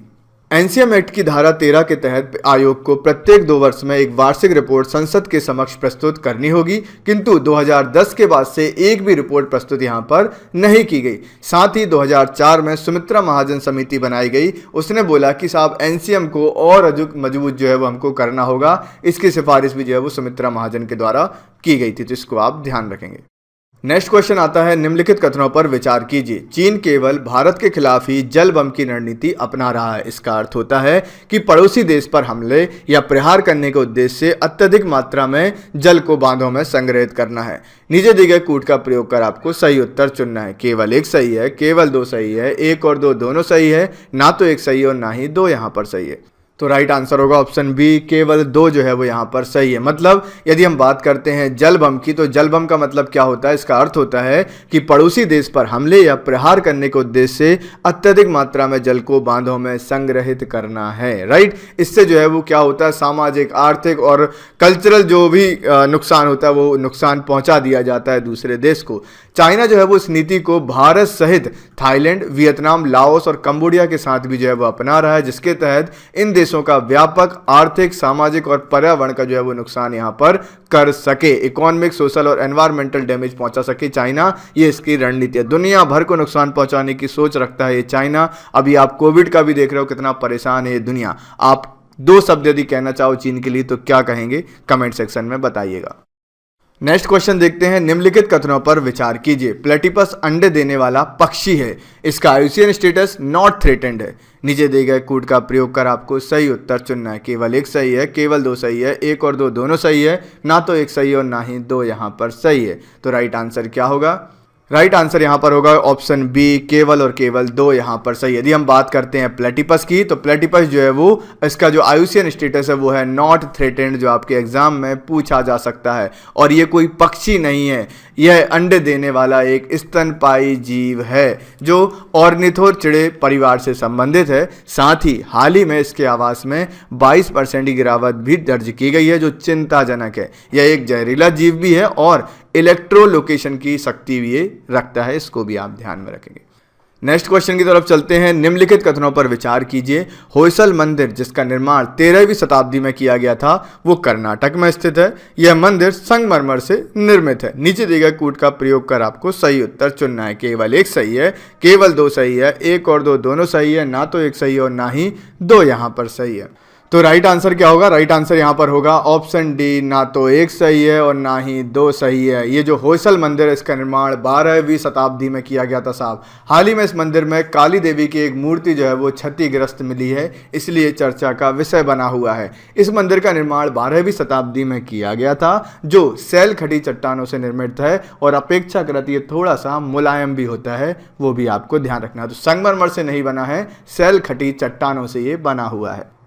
निम्नलिखित कथनों पर विचार कीजिए। हाल ही में निमोनिया और डायरिया रिपोर्ट को WHO के द्वारा जारी किया गया है। फाइजर के द्वारा निर्मित कोविड-19 की वैक्सीन को लगभग -70 डिग्री सेंटीग्रेड पर रखना अनिवार्य है। नीचे दिए गए कोड का प्रयोग कर आपको सही उत्तर चुनना है। केवल एक सही है, केवल दो सही है, एक और दो दोनों सही है, ना तो एक सही और ना ही दो यहाँ पर सही है। तो राइट आंसर क्या होगा? ऑप्शन बी, केवल और केवल दो यहाँ पर सही है। हाल ही में निमोनिया और डायरिया रिपोर्ट की यदि हम बात करते हैं तो उसको WHO के द्वारा नहीं बल्कि इंटरनेशनल वैक्सीन एक्सेस सेंटर के द्वारा जो है वो जारी किया गया है। साथ में फाइजर के द्वारा जो निर्मित कोविड-19 की वैक्सीन है उसको लगभग -70 डिग्री सेंटीग्रेड पर जो है वो रखना जरूरी होता है, इसको आप ध्यान रखना। तो निमोनिया और डायरिया जो रिपोर्ट है वो जारी की गई है इंटरनेशनल वैक्सीन एक्सेस सेंटर के द्वारा, इसको आप ध्यान रखेंगे। इसके तहत कोविड-19 के दौरान भी भारत में 5 में से 3 वैक्सीन के वैश्विक लक्ष्य को 90% तक पूरा करने में सफल रहा है। साथ ही इस रिपोर्ट को 10 संकेतकों के आधार पर जारी किया गया है। ये बहुत इंपॉर्टेंट है। साथ ही मैं आपको बता दूं, मोदी जी ने और भारत सरकार ने काफ़ी अच्छा काम किया कोविड-19 के तहत, और हमको जो है वो काफ़ी हद तक संकट से बाहर भी निकाला है और काफ़ी अच्छा अभी भी काम कर रहे हैं। बस थोड़ा सा जो बेरोजगारी बढ़ी है वो एक चिंता का विषय है। बच्चों का क्या होगा जिनका एग्जाम है और बाकी चीज़ें हैं। मैं चाहता हूँ आप 2 शब्द जरूर बोलें। आप बताएं कि आप क्या सोचते हैं मोदी जी के बारे में, देश के बारे में, कोविड-19 के बारे में लिखिएगा जरूर। बढ़ते हैं आगे। निम्नलिखित कथनों पर विचार कीजिए। चांगई 5 प्रोब चीन का एक मानव रहित अंतरिक्ष यान है। इसका उद्देश्य चंद्रमा से लूनार रॉक्स के नमूने लाना है। नीचे दिए गए कोड का प्रयोग कर आपको सही उत्तर चुनना है। केवल एक सही है, केवल दो सही है, एक और दो दोनों सही है, ना तो एक सही है और ना ही दो यहाँ पर सही है। तो राइट आंसर क्या होगा? ऑप्शन सी, एक और दो दोनों यहाँ पर बिल्कुल सही है। चांगई 5 प्रोब चीन का एक मानव रहित अंतरिक्ष यान है और इसका जो उद्देश्य है वो है चंद्रमा से लूनार रॉक्स के नमूने लेकर आना। दोनों फैक्ट जरूरी हैं और दोनों आपके एग्जाम में फैक्ट वाइज भी एक एक लाइन के क्वेश्चन बनकर भी पूछे जा सकते हैं। इसके तहत चंद्रमा की उत्पत्ति व निर्माण के बारे में समझने में हमको अधिक मदद मिलेगी। चीन ऐसा करने वाला तीसरा देश होगा। सर्वप्रथम रूस ने जो है वो लूना 2 को चंद्रमा पर भेजा था, उतारा था, और हमने चंद्रयान 1 भेजा और फिर चंद्रयान 2 भेजा। आप मुझे बताएंगे चंद्रयान 1 हमने कब भेजा था और चंद्रयान 2 कब भेजा था, दोनों के ईयर आप मुझे कमेंट सेक्शन में बताइए। और यदि आप चंद्रमा के बारे में पढ़ना चाहते हो, चंद्रयान के बारे में पढ़ना चाहते हो, तो आप टाइप करें चंद्रयान बाय ऑल इंडिया गुरुजी, तो आपको पूरा वीडियो मिल जाएगा। आप डिटेल में पढ़िए, अच्छे से पढ़िए, आपको काफ़ी ज़्यादा इन्फॉर्मेशन मिलेगी। बढ़ते हैं आगे। निम्नलिखित कथनों पर विचार कीजिए। आर्टिकल 293 सब क्लॉज 1 के तहत किसी राज्य की कार्यकारी शक्ति भारत के क्षेत्र के भीतर उधार लेने तक सीमित है। KIIFB की स्थापना 1999 में केरल सरकार के वित्त विभाग के अंतर्गत की गई थी। केवल एक सही है, केवल दो सही है, एक और दो दोनों सही है, ना तो एक सही है और ना ही दो यहाँ पर सही है। तो राइट आंसर क्या होगा? ऑप्शन सी, एक और दो दोनों यहाँ पर बिल्कुल सही है। आर्टिकल 293 सब क्लॉज 1 की बात करते हैं तो इसके तहत किसी भी राज्य की कार्यकारी शक्ति भारत के क्षेत्र के भीतर उधार लेने तक सीमित है। ये बिल्कुल सही है।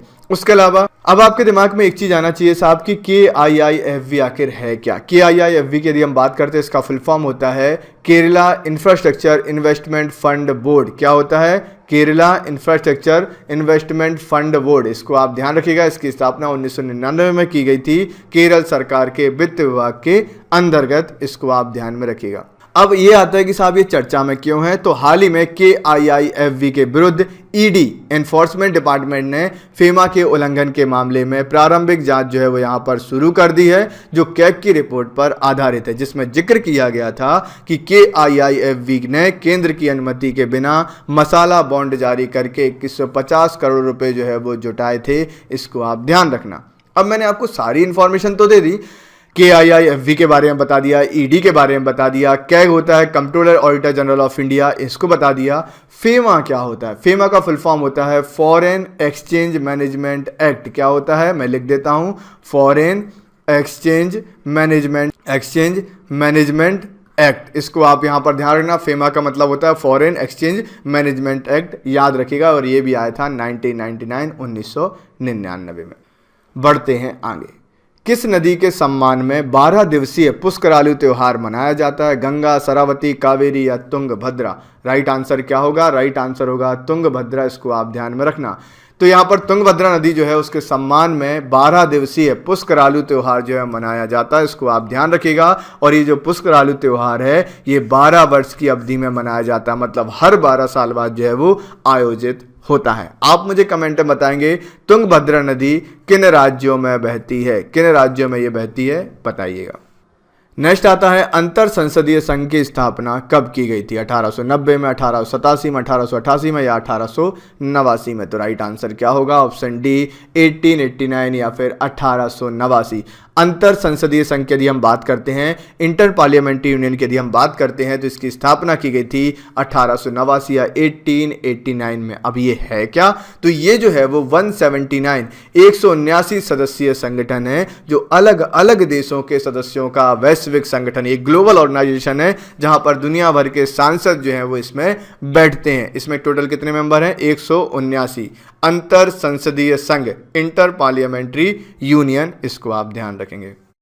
बढ़ते हैं आगे नेक्स्ट क्वेश्चन की तरफ। भारत की पहली सौर ऊर्जा कपड़ा मिल किस राज्य में स्थापित की जा रही है? गुजरात में, मध्य प्रदेश में, महाराष्ट्र में या फिर राजस्थान में? तो राइट आंसर होगा ऑप्शन डी राजस्थान में। भारत की पहली सौर ऊर्जा कपड़ा मिल आपको कहां पर मिलेगी? आपको मिलेगी साहब ये राजस्थान में। यह न केवल भारत की पहली सौर ऊर्जा कपड़ा मिल है, बल्कि ये एशिया की भी पहली सौर ऊर्जा कपड़ा मिल है जो 30 एकड़ भूमि में स्थापित है। ठीक है, एशिया की पहली सौर ऊर्जा कपड़ा मिल कहां पर मिलने वाली है? भारत के राजस्थान में मिलने वाली है। इसको आप याद रखना। हम लगातार सोलर एनर्जी, लगातार सौर ऊर्जा के क्षेत्र में काम कर रहे हैं, जिससे कि हम अपनी दुनिया को भी बचा सकें, और ये बहुत सस्ता भी हमको पड़ता है। तो इसको आप ध्यान रखिएगा। निम्नलिखित कथनों पर विचार कीजिए। भारत विश्व में जेनेरिक दवाओं का सबसे बड़ा प्रदाता है। आईब्रांस कैंसर के इलाज में इस्तेमाल की जाने वाली दवा है। नीचे दिए गए कोड का प्रयोग कर आपको सही उत्तर चुनना है। केवल एक सही है, केवल दो सही है, एक और दो दोनों सही है, ना तो एक सही है और ना ही दो यहाँ पर सही है। तो राइट आंसर क्या होगा? ऑप्शन सी, एक और दो दोनों यहाँ पर सही है। यदि हम बात करते हैं भारत की, तो भारत जो है विश्व में जेनेरिक दवाओं का सबसे बड़ा प्रदाता है, और आईब्रांस जो है वो कैंसर के इलाज में इस्तेमाल की जाने वाली दवा है। ये मोस्ट इंपॉर्टेंट फैक्ट है जो आपके एग्जाम्स में पूछा जा सकता है। आप किसी भी एग्जाम की तैयारी कर रहे हो, आप जरूर इस सीरीज को फॉलो कीजिए, आपको बहुत जो है वो हेल्प यहाँ पर मिलेगी। अब यदि यहाँ पर हम बात करें तो हाल ही में पाइजर इंक ने 2 भारतीय कंपनियों पर आरोप लगाया है कि उन्होंने उसकी पेटेंट प्राप्त दवा पर पेटेंट खत्म होने से पहले ही जेनेरिक दवा बनाने का प्रयास किया है। तो याद रखिएगा, पाइजर इंक ने यहाँ पर भारतीय कंपनियों पर आरोप लगाया है, इस कारण से ये दवा जो है वो चर्चा का विषय बनी हुई है। बढ़ते हैं आगे। निम्नलिखित कथनों पर विचार कीजिए। हाल ही में नीति आयोग ने AI के लिए, आर्टिफिशियल इंटेलिजेंस के लिए निरीक्षण निकाय की सिफारिश की है। जून 2020 में towards responsible AI for all draft जारी किया गया। नीचे दिए गए कोड का प्रयोग कर आप सही उत्तर चुनिए। केवल एक सही है, केवल दो सही है, एक और दो दोनों सही है, ना तो एक सही है और ना ही दो यहाँ पर सही है। तो सही क्या होगा? सही आंसर यहाँ पर होगा ऑप्शन सी, 1 और 2 दोनों यहाँ पर बिल्कुल ही सही है। हाल ही में नीति आयोग ने एआई के लिए निरीक्षण निकाय की सिफारिश की है, बिल्कुल सही है। और जून 2020 में towards responsible AI for all draft जो है वो यहाँ पर जारी किया गया। यदि हम बात करें ये चर्चा का विषय क्यों है, तो इस निरीक्षण निकाय की सिफारिश का जो उद्देश्य है वो है एआई के समस्त पहलुओं को समर्थ बनाने में भूमिका होगी। साथ ही एक एथिक्स कमेटी गठन की भी यहाँ पर सिफारिश की गई है। तो एक निरीक्षण निकाय और एक एथिक्स कमेटी यहाँ पर बनाने पर विचार किया जा रहा है, याद रखिएगा। निम्नलिखित कथनों पर विचार कीजिए। हाल ही में आईआईएससी ने इमरजेंसी रिट्रीवल सिस्टम को विकसित किया है। ईआरएस का निर्माण लागत तो कम होती है, किंतु इसको आयात किया जाता है तो बहुत महंगा होता है। नीचे दिए गए कोड का प्रयोग कर आपको सही उत्तर चुनना है। केवल एक सही है, केवल दो सही है, 1 और 2 दोनों सही है, ना तो एक सही है और ना ही 2 यहाँ पर सही है। तो राइट आंसर क्या होगा? ऑप्शन डी, ना तो एक सही है और ना ही 2 यहाँ पर सही है। यदि हम बात करें ये चर्चा का विषय क्यों है, तो ईआरएस का जो उद्देश्य है वो पावर ट्रांसमिशन कोड जी से रिट्रीवल करना है, राइट। और इसका जो निर्माण लागत और आयात लागत दोनों ही जो है वो बहुत अधिक होने के कारण इसको CSIR SERB के द्वारा विकसित किया गया है, जिससे आयात लागत को कम किया जा सके। याद रखेंगे सभी लोग। बढ़ते हैं आगे नेक्स्ट क्वेश्चन की तरफ। निम्नलिखित कथनों पर विचार कीजिए। NECTAR ministry of health and family welfare के अंतर्गत एक स्वायत्त संस्था है। यह भारत में स्वास्थ्य से संबंधित दवाइयों की गुणवत्ता और उत्पादन लागत को नियंत्रित करता है। नीचे दिए गए कोड का प्रयोग कर आपको सही उत्तर चुनना है। केवल एक सही है, केवल 2 सही है, 1 और 2 दोनों सही है, ना तो एक सही और ना ही 2 यहाँ पर सही है। तो राइट आंसर क्या होगा? ऑप्शन डी, ना तो एक सही है और ना ही 2 यहाँ पर सही है। यदि हम यहाँ पर बात करते हैं DST की, तो ये जो DST है इसके अंतर्गत स्वायत्त संस्था है और हाल ही में इसने पूर्वोत्तर भारत में समान गुणवत्ता और उच्च मात्रा में केसर के उत्पादन के लिए पायलट प्रोजेक्ट जो है वो यहाँ पर शुरू किया है।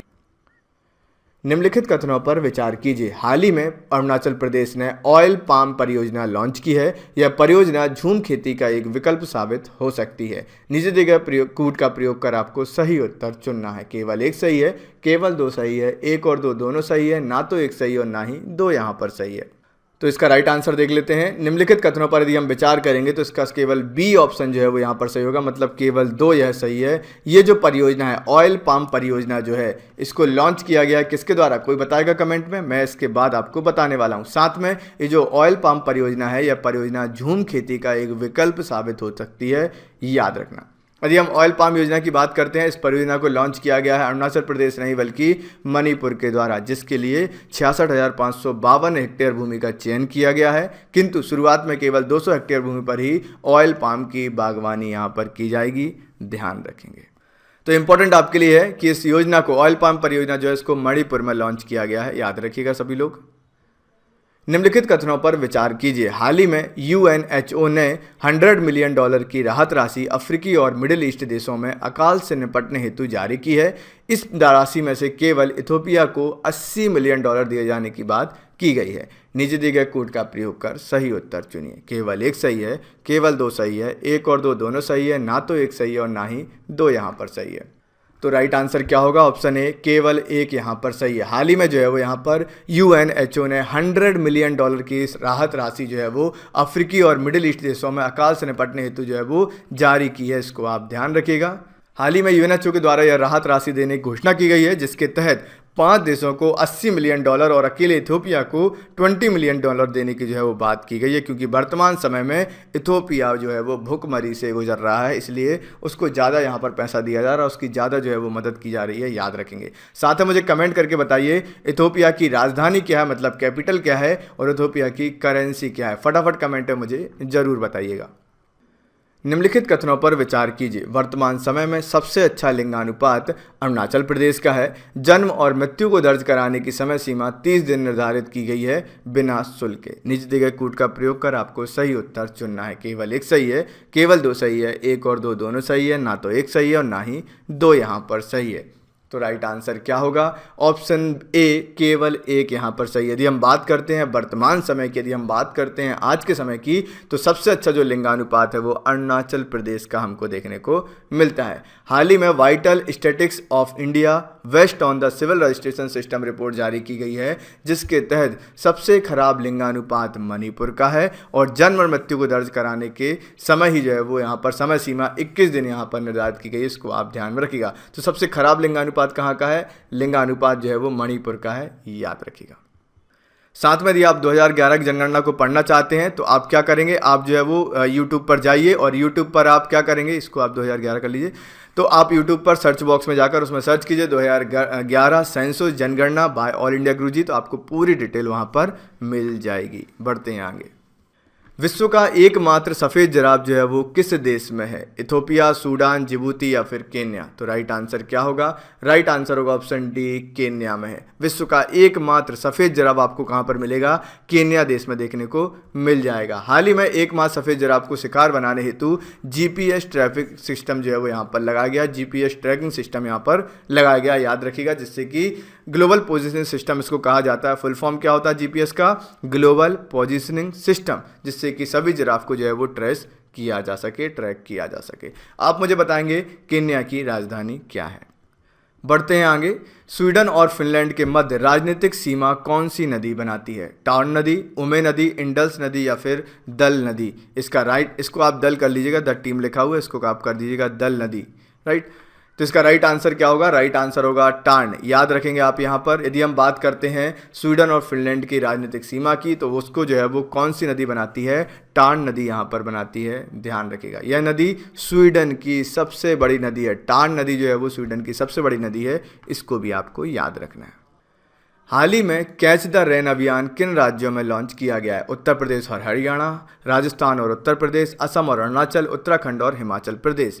राइट आंसर क्या होगा? राइट आंसर होगा ऑप्शन डी, उत्तराखंड और हिमाचल प्रदेश। हाल ही में जो है वो कैच द रेन अभियान किन राज्यों में लॉन्च किया गया है? तो 2 राज्य हैं, उत्तराखंड और हिमाचल प्रदेश, याद रखिएगा। आप मुझे कमेंट करके बताइए हिमाचल प्रदेश के सीएम कौन है और उत्तराखंड के सीएम मुख्यमंत्री कौन है? दोनों के आपको सीएम मुझे बताने हैं, फटाफट जाइए कमेंट में बताइए। इसका उद्देश्य क्या है? इसका मुख्य उद्देश्य वर्षा जल की प्रत्येक बूंद का संरक्षण करना, ठीक है। कैच द रेन अभियान का मुख्य उद्देश्य क्या है? वो है वर्षा जल की जो हर बूंद है उसको संरक्षित करना, उसको जमा करके रखना, याद रखिएगा। तो ये थे आज के सारे एमसीक्यू। आई होप आपके लिए सेशन काफ़ी ज़्यादा यूजफुल रहा होगा। आपको वीडियो कैसा लगा वीडियो पर कमेंट करके मुझे बताइए। वीडियो को अभी लाइक कीजिए और अपने दोस्तों के साथ शेयर कीजिए। सारी लिंक आपको डिस्क्रिप्शन में मिल जाएंगी। और यदि आप ऐसी वीडियोज़ और देखना चाहते हैं तो अभी कभी चैनल को सब्सक्राइब कर लीजिए, बेल बटन पर क्लिक कर दीजिए। तो मिलते हैं कल के वीडियो में। Thank you very much, take care, Jai Hind, good day.